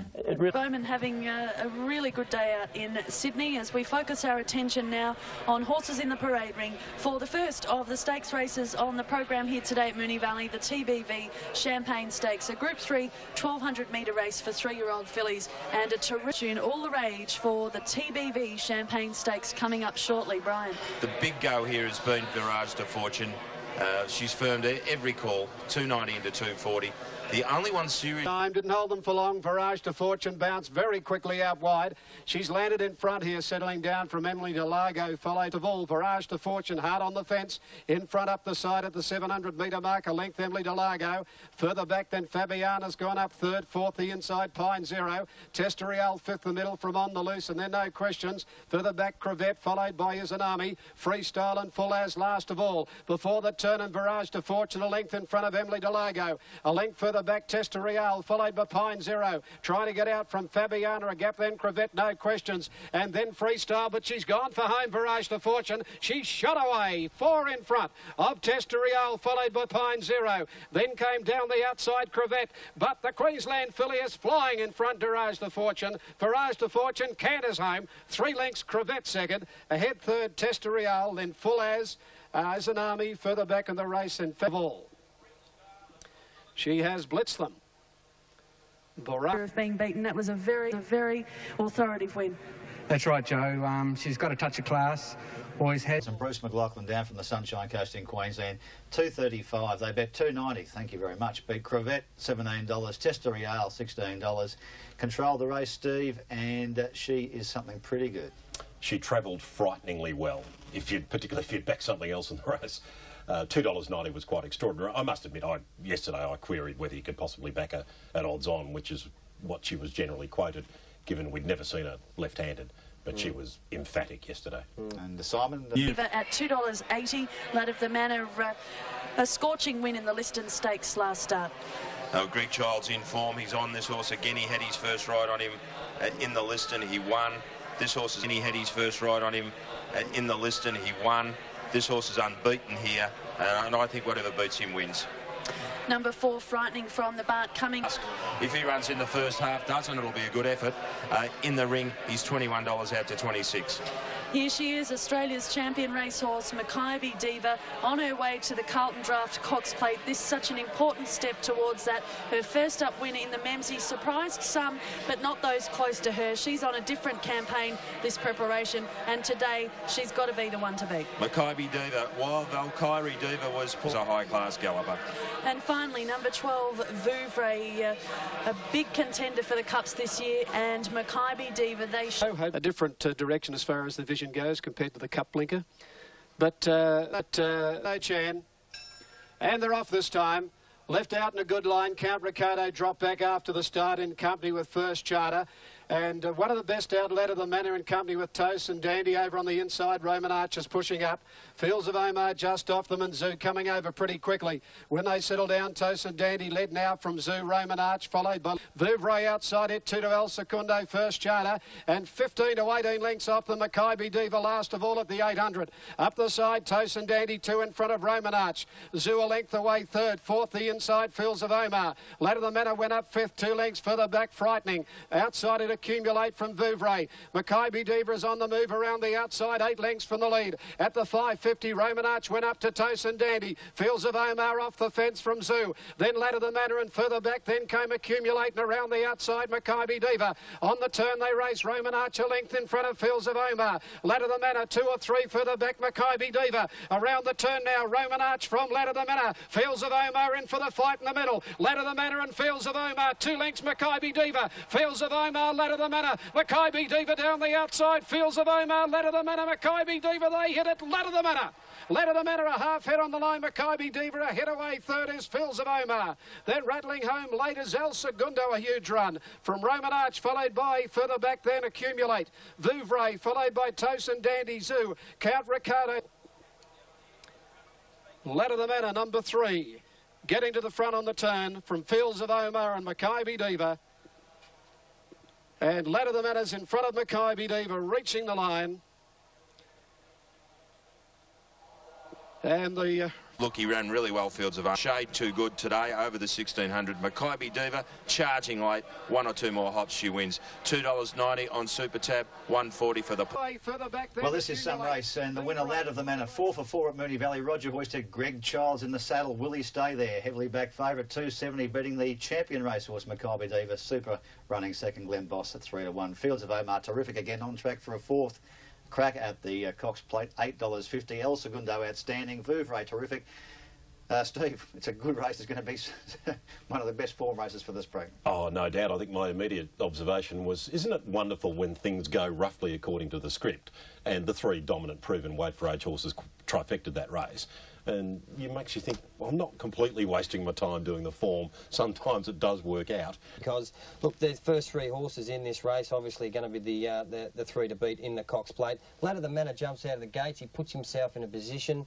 And, look, the way he's getting to the line at the moment, he's got that little bit of turn of foot and he's got that toughness. What about Fields of Omar? Isn't he sensational second up there? Yeah, Steve, Lad of the Manor, 2,000 metres, ran 3rd in the Australian Cup at 2,000 metres. Walking towards the finish of the mile, second up, of course. What's your thoughts, Moonee Valley 2040? Well, she has to run in the Cox Plate. She had to do a little bit of work on her a long way from home. Her run was fantastic. All right, she'll go into the Cox Plate of Moonee Valley Maiden, and Lad of the Manor will go in as unbeaten on the course, but she'll be favourite. Head to the Group 1 feature of the day, the first Group 1 to be run this current racing season, the Clean Event Manicato Stakes. Coming up, race 7, and that's scheduled for 10 minutes past 3, or rather 3:50 this afternoon. Now we run through the early mark, $13.80. $6.20 for Schnitzel, and the other Boom Colt favourite for the race, Dane'Rich at $4, perfectly ready. It's at $7.50 and $2.80. That's the tote. He's nowhere near that in the ring. This is the one the punters have stepped into. We've settled down in the marketplace, 120%. Schnitzel and Dane'Rich, very easy, and the money is all for Spark of Life, $6.50 into $5. You should scallop, I really... All right. What will pay Bohemian? Thanks, Joe. Yes, thank you, Roy. Racing Racing in the Manicados, Spark of Life off the outside, bounce quickly, Snitzel pushed forward up in the middle. Spark of Life is trying to continue on and get the lead over Snitzel, and Dainrich went up third. Then our Egyptian Rain perfectly. Spark of Life has got over, worked hard to get there by 2 to Dainrich up second. And in the shuffle up, Snitzel's gone up third on the outside a length. Our Egyptian Rain quickly got up fourth. Then perfectly ready around Truly Wicked the middle, 2 further back Strike Line. Falkirk on the inside of Emlaser, 1 further back is Glamour Puss on the outside of it. Then came to the outside Justifiable, and 4 then to King of Sunday. Spark of Life from Dainrich and Snitzel on the outside up to the turn. 2 lengths our Egyptian Rain, followed by Perfectly Ready. Further back in the race, Truly Wicked over on the inside, Falkirk. Spark of Life in front, Snitzel coming at it quickly on the turn. Spark of Life a half in front of Snitzel. Our Egyptian Rain trying to get a run through, not much room. Spark of Life a half in front. Our Egyptian Rain shouldering through now. Wider out is Perfectly Ready. Spark of Life won't give in. It's still in front to the line, and Spark of Life a huge performance. A half length to Perfectly Ready, and a nose third is our Egyptian Rain. Then further back Snitzel fourth from Dainrich. Then came Strike Line, followed by Glamour Puss. Testifiable, a gap, then Truly Wicked, Falkirk, King of Sunday, and Emloza near the tail. Spark of Life has done a huge job here to win back-to-back Manicados. Off the could, but this horse just excellent run there from Perfectly Ready, and our Egyptian, well, what can you say about her? At Group 1 level, she just finds it hard. 1, 12 and 4. The Spark of Life paving 6 even and 2.30. Very tough horse. Like Glenn said, he motors early and he motors late. He's a great little horse. Congratulations, Alan. Well done. Thanks very much, Tom. Those stakes for Alan Denham. Glenn Boss, of course, the winning jockey. Fine, $300 too for waving to us. We'll talk about that shortly. The $30,000 yearling purchased by 9 carried out a Spark. One placing for Nashville, $7. Well, Steve, made all the running, deserved the prize. Certainly did. Good performance. Second successive Manikato Stakes. First 635-3. Hunted hard from the outside gate. Good performance. Did all the work. Well, let's have a listen to what. And the fifth horse to record dual Manikato Stake wins. Torto, dual choice. And, of course, Manikato himself and Spinning Hill. Simon, look, you can't... Of Life has now won 7 of his 9 starts on tracks with some sort of give. That was a factor. I agree with Simon. Snitzel was terrific. 3 wide early, got that little check late. The 3-year-old having to work. I think the form around the first 4 will be very strong. Did the Spark of Life, and it really just verified Alan Denham's comments on the horse. They never let it run hard enough from a standing start. Yesterday it was forced to, and dividends paid. It was an outright top-class performance, and he got back to what he's capable of, because I don't care what anyone says, his performances in Sydney prior to coming to Moonee Valley yesterday were in fact inferior because he wasn't allowed to run long. Well, I tell you what, they made him work early, and yes. I thought that those 3-year-olds, if they were going to beat him, they had their chance because Richard, they had him out deep working hard. Richard, I totally agree with you. They did make him work hard, which verifies the fact that he's been going too slow too early in his races in the past. Okay. Well, what about Snitzel? 3 deep chasing him all the way. Or Look, they were good runs. He had his chance? They were good runs. They were good runs. Probably not. Snitzel probably had a couple of excuses, but I thought, you know... 2 Essendon Nissan Stakes, formerly known as or registered as the Stock Stakes. Now, the favourite in what is a very open market now is number 14 Storm Alert. 14 Storm Alert at $4. Yep. By time. This time, the mare's left in a good line. Storm Alert bounced quickly with Hidden Strings. Plans away fast, and here's taken from the outside away quickly. With it, Kingston Bird, and they're whizzing across to share the lead early. Tower Drum from Astrodame, 2 to Irish Darling and a half, then to Diamond Haley, and 2 to Marweena Lass up the side of the 700. Taken led from Regal Summer. Kingston Bird, Salsa 4 deep. Plans right behind them, waits for a run. Then Tully Bellotto, Hidden Strings in the centre, a length Honest Politician. Storm Alert further back, taken to the centre. They're followed over on the inside by Run on a Gap, and then to Astrodane and Flower Drum up before the turn, taken a length in front. On the outside is Regal Summer and Kingston Bird. Plan still waiting to get out behind those, followed by Hidden Strings. Further back, Honest Politician off the track from Flower Drum. Taken straightens up in front, down on the inside from Regal Summer. Kingston Bird Plans. Down the middle, then Hidden Strings. And then Honest Politician taken in front. Honest Politician and Flower Drum. Flower Drum sweeping home in the middle with Honest Politician. Flower Drum hits the lead. Flower Drum gets up to win. A half length to Honest Politician, taken third. Then Astrodame. Further back in the race came Nick Ryan and Flower Drum. Sweeping up the middle, number 6. spotting the right mare to get onto the back of there too, the Toppy Hidden Springs, and she took... Cloud Drum winner. So I'm not sure what we make of that. I've looked at the replay several times. These mares races, you tend to find one that you want to be on later in the spring, but there was nothing really grabbed me from this What you can say of the race, Simon, though, is this a terrific ride by Nick Ryan. He picked a horse to follow, he waited, he was patient. And time last Sunday night, our time in France, in the Prix de Moulin. Is that what they call it? De Moulin. De Moulin de Longchamp? Yeah, de Longchamp. And I tell you what, it was a great run too, because he led and just bowled along and quickened. Right. He settled beautifully. I think they've got the horse going finally the way they want him to go. And Gorilla in the red and white hoops, making it sound about 3 furlongs to go from here. And Starcraft's made all the running so far for Luca Kamani and Christophe Lemaire. Whipper on the inside, the green and white hoops. Cacique's starting to be ridden along. Then comes Felixia in 4th position, the Aga Khan Silks, followed by Gorilla. Altieri is trying to run on from arrears, but inside the final 300. It's all the way so far for Starcraft and Christophe Lemaire. Whipper gallantly trying to run on in 2nd position. Then comes Cacique. Gorella's making up ground late, as indeed is Major's Cast, but up towards the line, it's Starcraft out in front. Gorilla and Major's Cast. Starcraft gets it. Gorilla and Major's Cast, 2nd and 3rd. Yeah, Starcraft from Gorilla and Major's Cast. Yeah, and they're looking at perhaps sending him. They were talking about the Breeders' Cup, but I think there's a very big payment to be made there, maybe $400,000 US to be paid there. Whether Paul Macon actually wants to fork that out for him, but look, he's now going the way they wanted him to go. It's taken him best part of 12 months to settle in over there, but he's, you know, just shows our horses are right up there with the better horses anywhere in the world. It's all worth it now, being, you know, Group 1 winner overseas, you know, as far as his future's concerned. Yeah, he'll stand for a good fee. I think his sire won that race, you know, Soviets. Very unlikely. It'll run next in the Queen Elizabeth coming up at Newmarket. It's the race normally held at Ascot, but being this year held at Newmarket, it'll be a straight 1,600-metre race, but he'll want to race. But he'll want to be good because he meets Rapki again, Jubawi from the Godolphin stable, and the good filly from over there, Attraction. But she's there on the 24th. Forced that last year, Oscar Warrior won on the Saturday and won this race, the Cameron Handicap. Yeah. I forgot all about that until you mentioned that. But he is a capable galloper, giving a ton of cheek, isn't he? Oh, he sure is. You know, he's getting on in age now, but you know, on his day he can be very competitive, and he can run a good race. Rate him a bit, don't we? Yeah, we do. Yeah.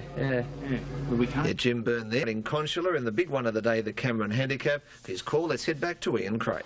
Line steadies down, gates are back and they're off. Gorgonite was last out and Messiah bounced out in front. Jumping out very, very quickly was Collate. Not far away in the early stages too is Oscar Warrior looking for the lead. Mr. Celebrity Park just off the Cameron. They race past the 800 marker. And it's Oscar Warrior leading Collate a length and a half. 3/4 to Mr. Celebrity tucked away on the rail. Followed by Messiah 2 lengths further back in the field, Cincinnati Gal. Then Western Bow nearly 3 to Binding. And then comes So Assertive Consular to the outside, and the rank outsider is Stone Motherless Last Gorgonite. They thunder round the home corner, and Oscar Warrior taken on in earnest by Collate. Mr. Celebrity going up on the inside, on the outside Messiah and Cincinnati Gal is not far away, and Old Consular trying his heart out. Collate hits the front past the 200. Collate about a length clear. Cincinnati Gal, Mr. Celebrity, Oscar Warrior, Messiah, and then comes Consular. It's Collate in front. He's holding them all at bay, this talented horse, and Collate wins the Cameron. Mr. Celebrity second, Cincinnati Gal was third, and not far away Binding with So Assertive, Oscar Warrior, Messiah, and then came Consular, followed by Gorgonite, and Western Bow finished at the tail of proceedings.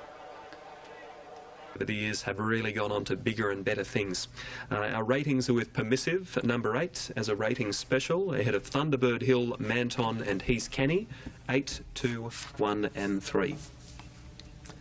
And going through the prices there, well, Manton, this beautifully bred colt trained by John Hawkes, by Danehill out of Kensington Gardens. He's at $2, and then down to Permissive at $4.10. They're the main ones. Best of the rest is Flora Danica at $8. But a lot of interest in this race. It's a Group 3 worth $150,000. Let's join Ian Craig for the Spring Stakes.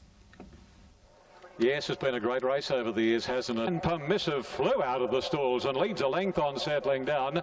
Hotel Grand jumped better this afternoon. Not far away, Flora Danica. Sculptor wider out, then Manton. He's Canny. The favourites trapped a bit deep. Norman brings up the rear. In the Spring Stakes, they work their way down past the 850. And Hotel Grand enjoys a lead of a half length on Permissive. A length and a half to Sculptor Flora Danica. Not far away is Manton, and 2.5 to He's Canny. Racing on the inside of Thunderbird Hill. About 2.5 then coming Beatmore. Rose's Spurs on the rails, and the roughie in the field, Mr. Storm, and Norman is last of all. It's Hotel Grand leading the field as they come to the corner. About a half length or so on Permissive. A length away in third position as they come into the straight. Manton. He's trying to get into the clear. Beatman on Manton does so now. Gets Sculptor out of the road. Thunderbird Hill's on the extreme outside, but Permissive race to Hotel Grand. Manton is starting to lengthen stride now, and Beatmore's coming up on the inside from Flora Danica. It's Hotel Grand accelerating though. Manton is trying to get him. Hotel Grand and Manton.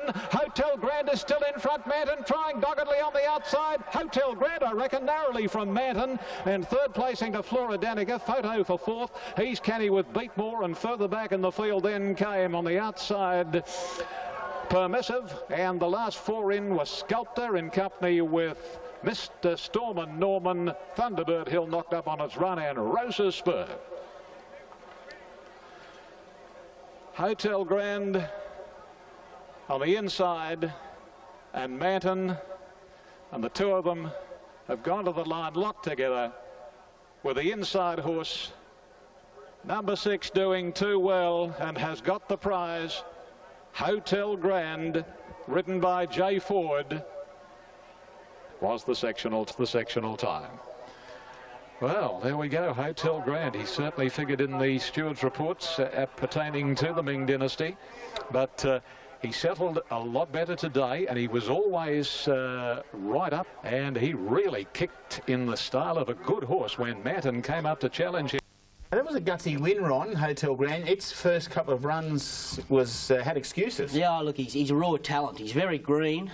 Given a soft lead there, he showed his best. And look, he looks a stayer for the future. I still like Manton. Yeah. He looks a real stayer, but the parade watchers tell me... For colts that are very colty, it can be a problem. But I reckon both horses are horses to follow out of that. Because I don't think the sit and sprint type race suits the winner either. No, maybe not. And I reckon they'll both go on to be good chances this spring in you know, longer 3-year-old races. Yep. Those famous Ritchie colours. Well supported on course, we're told. High C is in commission, and devastating down from Queensland, coming off some good wins at... Men at work out well. The same can be said for Concertina. Devastating not far away with Zumanity. High C improving, and Old Corral Boy is wider out. And behind those crossbar as they come along to the judge on the first occasion. And Corral Boy leads narrowly from High C. Devastating third, and Concertina fourth. Or Men at Work got tightened up. Daggers as they bunch up is Absolute. They work past the 500 down to the corner. In the 2E's new Newcastle Gold Cup, the 99th running of it. Into the straight, Corral Boy taken on by Crossbar. Devastating, and going up very quickly, Imperial. High C's got a mile of room to come through, and here's Humanity for Beatman right down the outside. Plenty of hopes here as they come down to the 200. Corral Boy still in front. High C's after him, however, on the inside. High C draws level with Corral Boy, and then Crossbar. High C and Corral Boy. The old bloke won't give in, Corral Boy. High C's running him off the track. High C and Corral Boy hit it absolutely locked together. Oh, there'll be more hurt, I think. And then came Crossbar, and a photo for third. Not far away was Run Reader Run Devastate. We don't know at this stage. Terrific finish. In between the first and second place getters. Here we go. I'll take this. Here we go. It's a dead heat. It's a dead heat on the Newcastle. Corral Boy dead heating. See, Crossbar, a good third, Ron. Yeah. But Corral Boy. He's an iron horse. He's won a Hawkesbury Cup. He's won a Wyong Cup. Now he's won a Newcastle Cup. What more can you do? He's won 18 races. He's an 8-year-old. It's the first time he's been tested as a stayer, and he pulled through there. He was a fit horse on the back up. High C. This coming up, it's the Weight for Age Stony Bridge Stakes from Hastings, over 1,600 metres, and they're getting ready. So let's head across to Hastings. Moment for Connections, been able to sneak into the race, and a previous winner in racing in the Stony Bridge. Oh, King of Ashford, very awkward at the start. Chinko Prince went back. Cedar Manor has gone back as well. Magnetism, Miss Potential came straight across them, and she hit the front in the twinkling of an eye. The great mare took over. Marufati and Chinko Prince the last. They come down the side in the Stony Bridge. 600 metres to travel. Miss Potential, Marufati's a neck away. Magnetism right behind the leader. Then Irish Rover, the drummer, comes forward. Belmew's working forward. He's had no luck. Clean sweep behind these silky red boxers. Shinzig the Jewel and King of Ashford to the outside. Miss Potential let go with a run. Miss Potential, she let down. Magnetism following throughs after her. Then we've got on the outside Irish Rover. Maruvati, she's left them standing. Miss Potential, the wonder mare in front. Irish Rover, Magnetism down to the line. Applaud a great mare. Miss Potential, way too good. Outstanding winner. Irish Rover second, Magnetism third. Clean sweep behind these runners. Maruvati, silky red boxer. Chinko Prince now down to her. She was outstanding today. Miss Potential, number 12. At $6.60, $2.45. Got into a bit of trouble and... Must have. I mean, she's a great mare, Miss Potential. I mean, she's come over here. She won the Nestle last year, defeating Alinghi. She leads and really dashes that last furlong. And you've got to be impressed. The line. Look at the way she gets her head down. She's focused on the post. She's a beauty. And she's come through so many problems throughout her career. It's extraordinary, isn't it, really, what she At one stage, I think she broke a leg. There's been good money for the favourite Pendragon, but there's been plenty of money for the $1.5 million Sunday Silence colt, Gold Town. Yeah, Richard, it'll be a good race, the Gloaming Stakes. Group race for 3-year-olds, and it's a start. Well, here's Pendragon. He's still a maiden, but by golly, he hasn't turned in a bad run. Each of our start went 6th of 16. And Starter releases them. And they're away. Power of Destiny jumped well. So too did Replicator, line by line, and Bow Covered and Gold Town are down near the inside. But it looks like Replicator's going forward, and it leads out wide from Power of Destiny, line by line on the rail. Also in that group there is Stop the Traffic and Bow Covered, and further back was Gold Town as they settle down. Pendragon was next from Cape Steer, and Jeweller's back last of all. It's a mad charge for the lead here, with Replicator doing plenty of work on the out, who's up taking the lead now. He's off on Power of Destiny. It's raced away. It's 2.5 lengths in front. Replicator is second, line by line on the inside. Then Gold Town followed by Pendragon, who's back in between horses now. And on the outside there is Stop the Traffic as well, followed by Bow Covered as they turn. Power of Destiny's come back to them very quickly, and Replicator moves up with line by line. Pendragon on the outside. Bowman is now asking for the effort, and he's going after these leaders, and Pendragon out wide has taken the lead from Power of Destiny, and it's shot nicely clear now. Pendragon, he's been 3 wide all the way, but he's clear over Power of Destiny, and then came line by line, but Pendragon puts up a big performance to break his maiden status. He wins it from Power of Destiny. Jewel got third, and then Bow Covered followed in behind them by Stop the Traffic, and then Gold Town and Replicator line by... Yeah, he's close to the best staying colt in Australia. 1,800 metres, Group 3, his first win, 3 wide all the way. But Huey... New Zealand bred by El Nadim out of a New Zealand Oaks winner in Alacrity for Huey Bowman, 2.25 favourite. Beat Power of Destiny, very good, 5.50, and Jewel, $31. Pendragon en route to the Victoria Derby. Yep, the size of horses are more 1,600 to 2,000, but he's out of an Oaks winner. And he's trained by a bloke called J.B. Cummings, so there's no doubt that he'll stay. And I thought the second horse, Power of Destiny, I reckon you'll see him at the Victoria Derby. Now, he's out of a South... Couture. If there was a horse that won in Sydney yesterday and you'd like to be able to riding it over the carnival, what would it be? I'd like to be on Bath's 3-year-old Pendragon. Oh, he broke its maiden status yesterday, deservedly too. Deservedly. I thought he was very impressive, and I think he'll only continue to improve. And he sat 3 deep the entire journey in that race, and there was a bit of a muddling pace, and he was on the bit and then he was off the bit, and tell you what, halfway down the straight he just blew them away. Ronnie, you've been tipping this horse for months, saying this horse is top class, and I have to agree with you. I think he probably champion stakes, VRC Derby. It's all there for him if he keeps that improvement going. We know how Bart can peak a horse on the right day. I thought it was a... Edgell Hill Stakes, and what a great race the Hill Stakes has been over the years. We've got him here in Sydney, Guy Wald. He's got a big hand here in the Hill Stakes. It's now time to head over to our MC for the trainers anywhere in the world, and we've got him here in Sydney, Guy Wald. He's got a big hand here in the Hill Stakes. It's now time to head over to our MC for the afternoon on the microphone, Russell Barwick. War. I think you'll have... Mumify and Bandara jumped out well. Portland Singer was away quickly also. And showing some speed out wide was a Consul, and Martoom and Desert War are driving through as well. Mumify's got its head in front in the early stages, now joined by a Consul coming across.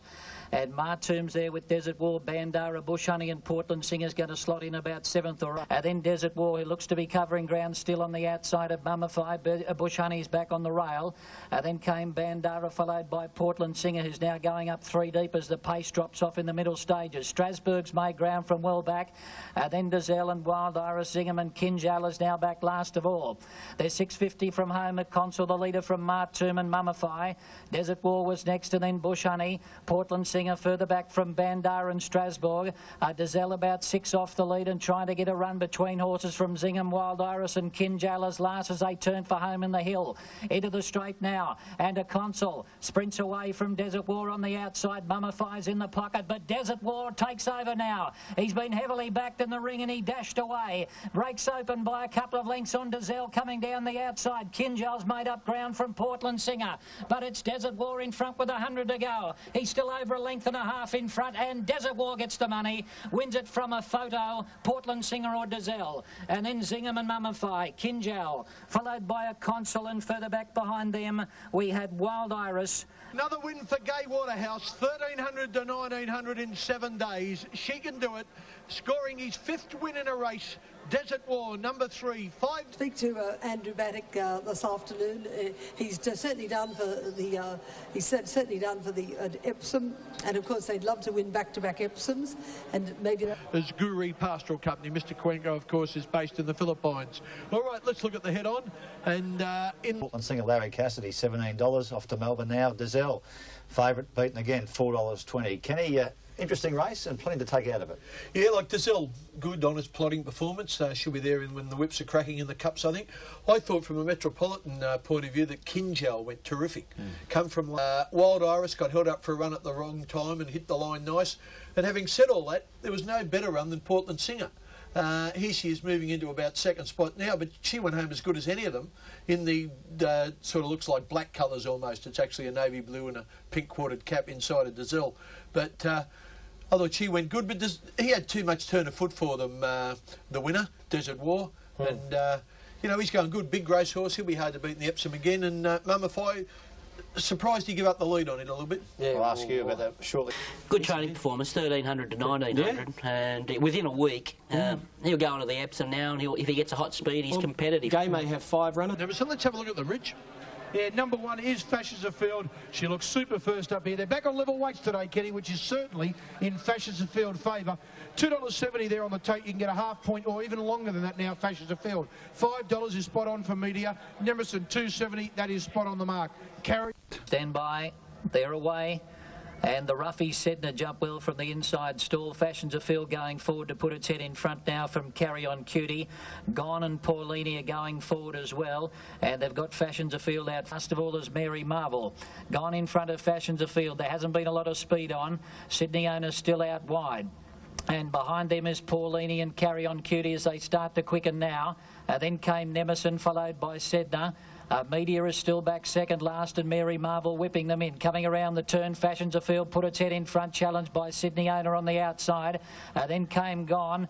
Further back, Carry On Cutie.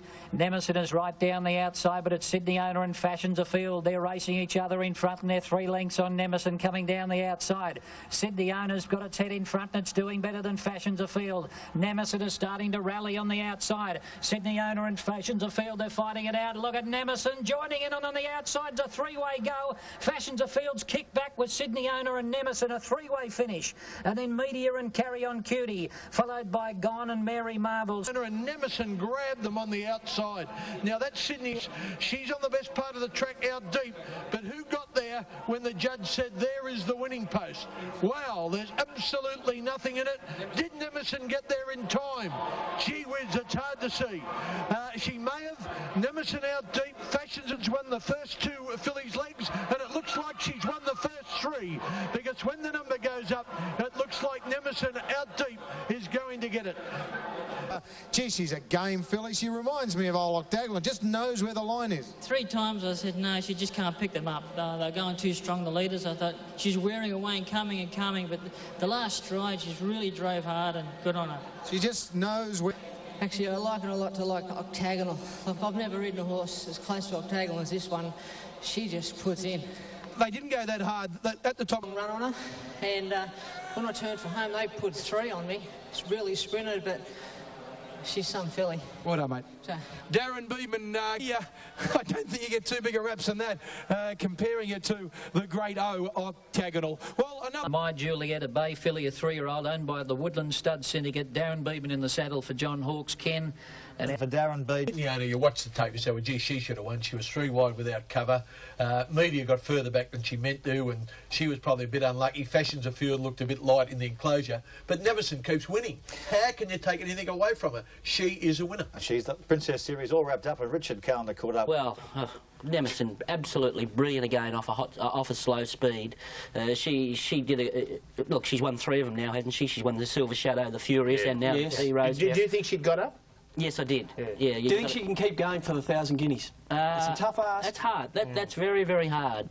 You know, Fashions of Field, her heart was still there at the finish. Very much so. I heard this group, Shannon Stakes, Group 2, all the rages. Gay Waterhouse's top mare, Lotteria. Yeah, and I hope she gets the cash, because I'll bet up on her, Kenny. Number 1, Lotteria, 150 all 3 totes. I can tell you, she's only a shandy off even money here on track, so that 150 is skinny. I can tell you the Swick 990 is about right around the mark. And finish the race off, but Swick will drop back to the tail, and Lateria from an inside stall is ridden out of the gates to lead. Utzon going up to settle down second, followed by Jim Carew, who's right on the speed today, and Derziem is followed by Danny Martin. Swick the inside and Reclaim. Fairly compact inside the 600. It's Lateria poking up on the rail again to join Jim Carew. Utzon is out 3 wide. Then came Cool Front, followed by Studebaker. Derziem's dropped off, and Swick is coming between horses, and further back was Reclaim. It's Lateria given full bore now. She gets away from Utzon. Cool Front's going up on the rail, and then Studebaker. Danny Martin's coming down the outside, but the short price favourite Lateria is the one to catch. It's over a length in front of Cool Front, Studebaker, Danny Martin and Swick. Lateria shifting her ground, but she's clear over Studebaker, who's trying hard, but Lateria's hanging on. Wins it from Studebaker and Swick. Danny Martin on the outside, 4th by the looks of it, and then came Cool Front, Reclaim. Then Utzon, Derziem, and last in Jim Carew. Thanks very much indeed, and she is gold. She's a golden mare. She's prevailed to win by about a neck officially from... The favourite beat Studebaker Rod Quinn $18, Swick J Ford $8.50. She's on track for the Epsom, Kenny. Better than that, perhaps? Even there's a Group 1 race next Saturday called the George Main Stakes, and it might just get a bit thin, and I'd suspect that Gay will back up Lateria next Saturday and then worry about the Epsom the week after. Next week, and then still running the Epsom? Not if she's going to Melbourne. No. I'm flabbergasted that she's running in the George Main. Although she can win it, I thought the Epsom was ideal. I think she's had a few things in her favour yesterday when she won, and I can't see her being highly competitive in Melbourne, and I think if they can knock off the George Main and the Epsom, that'll be a brilliant spring. Brilliant spring. And well played. Could she run in an Epsom and then go to a Cox Plate? No. No, she could, but... All right, well, I think... Kenny, $6. Binding, also solid, $7. Desert War, defending champ at 7. We'll take Mr Celebrity out, I think. Swick, 21. Utzon, 21. Familiar... On the program it's an interesting market. Stratum at 360 is right up there as the top pick along... Yep, now you can see Stratum there at 360 on Super Tab. Danger Looms right in it at 850. Red Dazzler 460, and 4 may be better, the 390. Now they're the up at about Stratum there is the favourite in the ring at $3 even against its tote price. Feature race tonight. Goes up and they're ready now for the start stakes. He didn't hold them and they're off this time. And Point Made and Maybe Better bounce very quickly down on the inside with Red Dazzler. Stratum began very quickly out in the centre and going with it. Escape Artist is starting to carry it over. When they settle down, Red Dazzler headed by Escape Artist and further out of Stratum going up towards the front, a length and a half further back there. The middle, Vision and Power, 2 lengths into Danger Looms, followed by Australian Arch over on the inside, then Test Zone, a length and a half to Regulate and Crevette last of all. Up the side of the 600-metre mark, Escape Artist just in front of Stratum. On the outside, Just Don't Ask is struggling, dropping out. Red Dazzler trying to get a run, pushing up in the middle then is Maybe Better trying to get out as they come to the turn. Escape Artist is now grabbed by Stratum. Maybe Better is starting to push to the outside. Then Red Dazzler trying to get out, further out on the track then came Monet Rules when they turned for home, and Stratum got its head in front now from Maybe Better. Red Dazzler waits for the run. Stratum first for home now. Red Dazzler getting up on the inside. Then came Maybe Better. Red Dazzler right up on the inside, grabbed the lead from Stratum, and Maybe Better, Vision and Power, but Red Dazzler's coming home. Red Dazzler wins it just on a length to Stratum. A neck third, Maybe Better than Vision and Power, a good run. Further back then Point Made from Danger Looms to Regulate. Got it. And he's got up on the inside of Stratum to score. Number 3. Right, and some pretty good horses as well. Red Dazzler, he'd had that run at the 1400. I'd be very forgiving of Stratum. The 1200 to the 6. With Sammy Highlands Mountain, Maybe Better, $3.70. $3.70. Boss is off Stratum now in the Guineas. He's on to God's Own. Are these the A-graders for the Caulfield Guineas? I don't even think, as I said earlier, I don't think God's Own's the A-grader. I'm amazed at his favourite. I just think we've got 3 up in Sydney that are better horses than God's Own. But Stratum strikes me as a bit of a chaser. Like, he doesn't seem to want to go. Then as soon as something goes past him, he leaves the others and chases it. He probably had every chance, Stratum, and he battled on well. Red Dazzler had an absolutely beautiful run in behind them on the fence, and Dan Nicolet looked like he might be in trouble at the corner, couldn't get out, but he waited for the run to come and he forced his way out, and you know, it was a very good effort. And I thought, I don't know how to read these. I'm not sure that Stratum is a genuine miler, but I think he's capable, Alfie. Yeah, no, look, it's the 6th, the second leg of the quaddie. It's the JRA Cup. It's the second feature here tonight. And you can see on the front page, number 1, get to the next page and you find your hot favourite here, number 10, El Segundo, at $2.10. Why wouldn't he be after that magnificent 4th in the Thean Stakes? The St Kilda colours, the favourite, the raging favourite, El Segundo. 600 out, he's going for home on Moscow Ballet. A length and a half, 2 in front now from Mbula. Showbarry's quickly gone up third on the outside. El Segundo's got right up on the inside, and the Saint will need a bit of luck from there. Then further back on the race to the outside, the big-hearted from Visvate and Run On. On the turn, Moscow Ballet just in front from Mbula. Showbarry going up on the outside. El Segundo is travelling easily if he gets out. When they turn for home, Showbarry now goes to the lead. Out wide, now he gets the run on El Segundo. Mbula is fighting back in the middle, but El Segundo has taken the lead from Showberry and Mbula, and El Segundo is sprinting away. And the Saints on his side tonight. It's El Segundo by 2.5 to Showberry and Mbula third. Then Run On, further back, Tails from Triumph. Right, like a greyhound there. Darren Gauci sweated on the run on the fence, got it on El Segundo. Colin Little, the trainer, of course, $2.20 beats Showberry, $8.50 Mbula. $21. Desperately needs a penny announced tomorrow for the Caulfield Cup to have any chance of getting in. Needs to win the Turnbull Stakes this Saturday. If it gets 1.5 kilos, it's still number 48. I'd hate to be backing this horse at this stage in the Caulfield Cup. You're about 25 to 1 to get a run at this stage, Kenny. To borrow an old racing cliche, Bruce, I think Darren Gauci had George Moore's whistle. Well, let's have a listen to the Williams, and the Gouch just sneaks through. He goes to change the whip from the right hand to left hand. He thinks, oh no, hang on a minute, I've gone from 2nd gear to 5th. Bang, straight through. Look, plenty of petrol in the tank, gets away with a nice result there. Here for the Guineas Prelude, last year won by Tirade, beating Fastnet Rock. It's the case, you wouldn't argue him in the try. OK, on screen is the Blue Diamond winner, number 1 undoubtedly. Gets the heavy track here, which is certainly no plus, but the has been Danger Looms. Peter Mertens is the rider here. It has been a significant easer on course, quite surprisingly. I'll tell you what it is. One run back from the spell, Steve. First, this is behind Dane Rich. In the betting ring has been he has got concussion plates off and normal race shoes on. If that's significant to you, it's got too far back at Rosehill in the Golden Rose. But mind you, the betting ring tells us $2.80 at the $4, $3.90 on Super Tab. They're off this time, and one of the best away is undoubtedly Zeno Goshu away quickly, and Dane Rich further out in the track, sorting themselves out, and Zeno Goshu will lead out now, undoubtedly Dane Rich. God's Own's quickly pushed up in the middle. to be up running fourth. We're out trying to steady the Japanese galloper in front. Zeno Goshu, it's about a length in front of Dainrich. Apache Cat, no luck out 3 deep, undoubtedly gets the favours. Fourth, the rail, a length into God's Own fifth, and further back Diamonds on the inside. On the fences, Danger Looms, 3 Paternity and Mr. Pedantic. On the turn, Zeno Goshu by 2.5, Dainrich. Undoubtedly the rail, but given a crack with a whip, and Apache Cat's got up to second on the turn. The leader's starting to get tired. Apache Cat out wide's gone to it quickly. Zeno Goshu's gone. Then Dainrich, Danger Looms, and God's Own is coming down the middle. But Apache Cat, it's kicked clear. 2 lengths in front of Dainrich at the 200. Finishing off is God's Own down the middle, coming home hard now. It's Apache Cat in front. God's Own is starting to wear it down. Apache Cat still the leader, hanging on near the line from God's Own. Apache Cat.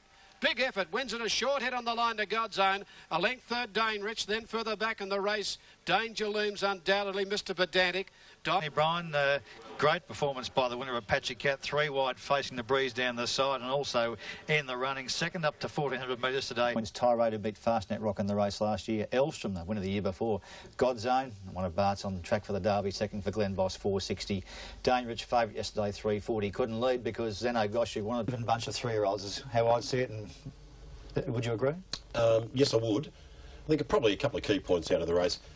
God's Own, of course, coming through the Golden Rose, won by Paratroopers. Pendragon came through that race to win the Gloaming yesterday. Paratroopers went on to win the Theo Marks. Desert War, who won the Weight for Age race yesterday, finished behind Paratroopers. We're getting a clear and definitive form line around these 3-year-olds. God's Own, Paratroopers, Pendragon. It's the best 3-year-old form, clearly. Well, Paratroopers is. God's Own showed yesterday that we've got 4 or 5 horses in Sydney, and I'm not having it. It'll probably nearly win the Caulfield Guineas. God's Own's got a great chance. If Paratroopers went down, I think he'd run favourite. The horse Pendragon, if he went down, but he's going to run in the Champion Stakes. But the horse who will win the Caulfield Guineas, if you're interested, is a horse called Primus. Crack Kenny. What about There's eye catcher and the familiar Sangster colours, but the colours will be looking for our white with... Again here, Chetwynd South. She went forward, the favourite, very heavily back. And they're ready to go. Race number 5 today. The Group 3 Dramara. Signal is given. They're off this time. Chetwynd South missed it about a length and a half. It was a funny old start. And K-Amby, one of the first out, was Speedy Ross, a Pine Zero. Lamani getting up on the inside from Dowding, and a gap then Gabriello. In the red sleeves, red cap is Dowding out 3. Over on the fence, Lamani, and the spotted cap outside at K-Amby. Then Gabrielli followed by Chetwynd South inside Pure Joy. And Izanami last of all. 600 out before the turn. Speedy Ross has slowed them up in front from Pine Zero. 3 deep the outside, Dowding, a length then Lamani. K-Amby given a crack with a whip. Coming up from behind it is Chetwynd South, and then Gabrielli on the turn. Pine Zero going to Speedy Ross here on the inside. Further out is Dowding. Then behind them Lamani. Pure Joy's got right back. Chetwynd South, K-Amby down the middle. Izanami running into a traffic jam. Dowding, Pine Zero hit the front from Lamani. Chetwynd South is wider on the track. Dowding got its head in front. Now from Pine Zero, Pure Joy further back, Lamani and Chetwynd South, but Dowding getting clear of Pine Zero, and Dowding wins a length and 3/4 Pine Zero. Third is the Boulder Lamani from Chetwynd South, and Izanmani, and then Gabrielli, a gap then through to get into the placings. Just waiting on the numbers. For Doubting, whether she can go on now and hold it together towards the race. 5th against 3rd and 4th was upheld. For Chetwynd South and also Lamani to get that placing. Steve, the 1,000 Guineas is shaping up as one heck of a race, isn't it? It is. I'm not sure about that lot. Slow pace, slow home, slow overall time, lots of hard luck stories, relatively bunched finish behind the winner. Jury's out on that form. Today, Steve comes up here in the shape of the Dubai Racing Club Cup, and this is $7 a field here on course. You can see the Super Tab, New South Wales and New Tab odds across the country. Favourite on course here at out to, well, it's $8 a field now. 1 Regal Roller and also 7 Calvin at $8 on course ahead of 4 Egyptian Rain at $8.50 and number 8 Lieutenant at $9.50. Barely a Moment also at $8. Compare that with the top prices you see on screen. So it is one wide open race. If you fancy one, you can... Racing. Away they go, and Modem a bit slow out of the gate with Sky Cuddle and Oamaru Storm. Our Egyptian Rain, Lieutenant bounce quickly. Valedictum getting up on the inside. There's Regal Roller and Wildly, and further out Ballet Society, and just off them Roman Arch. Regal Roller working around the outside of Our Egyptian Rain. Had a bit of a battle at the moment. Been last of all. Coming down the side inside the 700. Regal Roller on the fence, a half in front of Wildly, and Ballet Society 3 deep. Oamaru Stormers 4 out. Our Egyptian Rain back inside Valedictum. A half into Barely a Moment. 1 into Sky Cuddle. 2 to Lieutenant. Roman Arch on the inside from Super Kid. Further back in the race then is Cat Scan. Nicanero followed by Modem, Final Express, Noble Red, and Calvina's last of all around the turn. And it's Ballet Society going up quickly, Oamaru Storm, and here's Sky Cuddle joining in on the outside. Then Barely a Moment from Super Kid down the outside. Sky Cuddle got to the front. Barely a Moment going after it from Super Kid. Sky Cuddle the leader. Barely a Moment is lifting, races up and grabs the lead. Barely a Moment's in front now. Late is Super Kid, but it's Barely a Moment. Barely a Moment wins it. 3/4 of a length on the line. David Hayes has got his Group 1. Second is Super Kid. Third home Sky Cuddle. They got 6 or 7 lengths in front of Oamaru Storm, followed by Ballet Society, Cat Scan, Nicanero, Modem, a gap Valedictum, then Roman Arch, Wildly, followed by Calvine. Well back in the race then Noble Red, Lieutenant Knock, and Regal Roller is last to pull up, bar one. And that's the mare, Our Egyptian Rain. Our Egyptian Rain has pulled up. There's a problem with her. The jockey straight out of the saddle. Outstanding win. Well, he was the horse, wasn't he, Bruce? Mackay Diva form, coming back to a handicap, having the best of the weights. And look, he had a little difficulty getting a clear run. He was outstanding. The thing that really strikes me about this race is the first 3 have spaced the others, and they've run pretty good time relative to the other 1400s. Well, they have, Steve. Just take that into account. Nevigan. It is fast time. Great performance from the Hong Kong visitor, Super Kid, to run second. And all that trivia I mentioned earlier, it's relevant. Of course Craig it is. Williams' father, Alan Williams, trained Black Rouge to win this race. He won it as a... Well, it was the first Group 1 in Victoria for Craig Williams, Barely a Moment, and the first in Australia for David Hayes since 1995 with Principality's Blue Diamond. Barely a Moment at $8, beating Super Kid, extraordinary odds, $41, and Sky Cuddle, $18 for Steve Baster. Barely a Moment, Steve, you fancy this horse? Good performance, got into trouble as we saw there just before the home turn, but the thing out of this race is the first 3 have gapped the rest.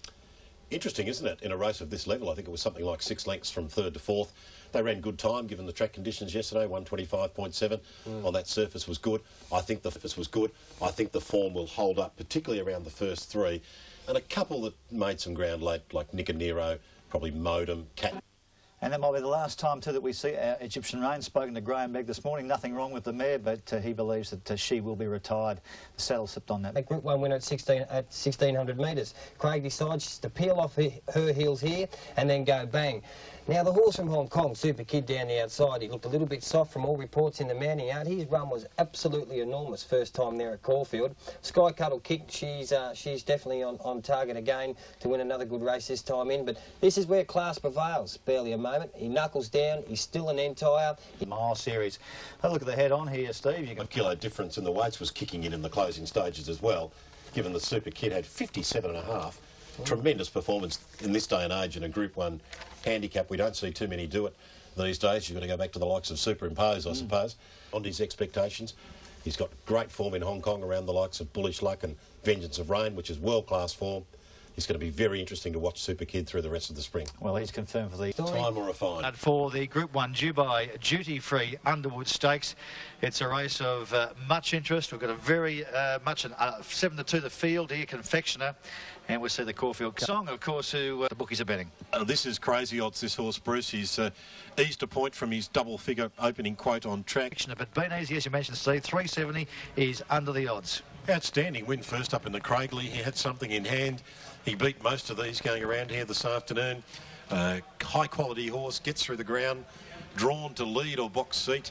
I think he's clearly the horse to beat. He's got out. I think he's clearly the horse to beat. He's got out to $4.60. That is crazy odds. There's number 5 now. Pearl and Dan Nicklick will mount up here. Dan, having won this race on Mama Fast and favourite for the Caulfield Cup. 6 starts on fast ground for 4 wins. 6 starts on good ground for 5 wins. He's first up today at 1,800 metres on heavy ground, and the punters don't want to play today. well. Group 1 Underwood, they're off this time. Confectioner left the gate okay and Timberina bounced in front. Out from the outside, going out quickly, Our Smoke and Joe, and Perlin is starting to whiz around the outside, settling down. Perlin's going to go to the front from Confectioner up second. Our Smoke and Joe third. Further back then Flower Jum, followed by Timberina. Back Hugs Dancer, very wide plastered. In behind them Demerger, followed by Grey Song. And last of all is Uprise at the 950 metre mark coming up the side. And it's Perlin in front, about a half length in front of Sir Dex. A length and a half further back, Confectioner in the box seat on the inside of Our Smoke and Joe. 2 lengths further back, Hollow Bullet, followed by Flower Drum. Rise on Plastered, can't get on the track from Timberina. She's just a tad further back to Merger, followed by Stella Grande. Hugs Dancer, Uprise and Grey Song is last of all. The race right on the turn. The leader on the inside, Perlin, from Sir Dex. Plastered right off the track. Hollow Bullet out there. Confectioner back on the inside, trying to get a run. Our Smoke and Joe going up quickly to Perlin when they turn for home. 400 to go. Perlin a neck in front of Our Smoke and Joe. And on the outside, she's just a tad. Trying to get off the fence, Confectioner, then Sir Dex. It's Perlin, the leader. Down in the middle is Our Smoke and Joe. She's just a tad wider out from Confectioner. Perlin a length in front of Our Smoke and Joe. She's just a tad. Confectioner can't go on. Still Perlin in front. And Perlin all the way for Danny Nicklick. Perlin gets the money. Scores by a length and a quarter. Our Smoke and Joe ahead third. She's just a tad from Sir Dex. Then Flower Drum. Confectioner didn't come on. Plastered was wide most of the way with Uprise. Then further back to Merger. A gap Hugs Dancer. Further back Stella Grande. Rise on Timberina, Hollow Bullet and Grey Song back near the tail. It's Perlin going straight to the front here in the Underwood Stakes. Race 6 at Caulfield, Perlin beating Our Smoking Joe, and she's just a tad. A little bit. Come on. Ugfi and Always Aloof. Perlin for Dan Nicklick and Graham Rogerson winning at $7, beating Our Smoking Joe. Noel Callow, $7. She's just a tad. Steve Baster, $12. Steve, Perlin, the aggressive ride. Danny Nicklick had the spurs on yesterday and a game plan to be aggressive, and it worked. It certainly did, Bruce. The sectionals tell the story of the race, and Danny himself said, I got away with some fairly cheap quarters mid-race, I think about 37.5 from the 1200 to the 600 when they bunched up, and that's when a couple of them pushed forward early. Paul Harvey on Plastered and others, they had no option, and because Danny had stacked them up at that point. That won the race for him. Good, solid performance. They're talking Melbourne Cups. Gee, I would have thought he was the perfect Caulfield Cup horse. Well, he's definitely not running the Caulfield. Back on him because he's got a very good race in him. Now, apart from that... what's Paul Harvey doing here on Plaster? Well, we've got a new segment on the show, folks, and it's called the Butcher of the Week, the Slaughter of the Week, and the Golden Ride of the Week. And it all comes in the one race here. Danny Nicklick for his tactics out in front on Perlin, and Paul Harvey on Plaster. Well, he's had a hit out over 2,000 metres there. It was an 1,800 metre race. Look, I don't know what happened. Halves there pulled him out at about the 1,100 metre mark where it flattens out at the top of the hill there before they come down the railway side. He was 4 and 5 deep right along that side, made his run at about the 700 metre mark, and he capitulated like he should have with about 8. I thought both of his rides yesterday, in particular his ride on Perlin, where he was not too aggressive, but aggressive sufficiently out of the gates to take up the running on Perlin.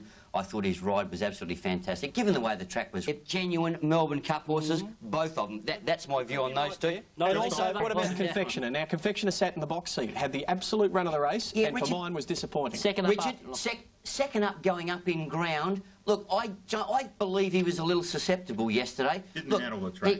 Yeah, look, they still don't know whether he handles the track perfectly, and... Look, the list of excuses for Confectioner just keeps getting longer and longer when he gets beaten. I agree, and I've said it on this program before, I've always had a query with him at the 2400. I know he didn't get every possible chance last time to prove it, but I'm still doubting him. And I've settled down. He's saying, the list of excuses is getting this long for Confectioner. The horse has won 8 from 17. I've heard that he's going to be a superstar horse since the first time he set foot on a track, and he always looks like at some stage of his preparation that they're going to be right about him, and then it just doesn't happen. He's won 8, as he said, 8 from 17. You know what? And the grand finals, gone missing. I'd love to have him. Oh, I'd love to have him too. All right. Now, Andrew. $7. Dazelle, $8. Excellent. That form stacks up with Miss Potential now, winning yesterday the Group 1, $9. Confectioner at Caulfield, $11. Maccabi Diva, well, doubt she'll be running, $15. Mr Celebrity, that news has filtered through to the bookies, $15 with Perlin. Well, don't back him in the Caulfield Cup. He's definitely not running. I thought Sir Dex's run yesterday was sensational. Very good. Wide all the way, going to drop out on the turn, still finish fourth. Accumulate $21.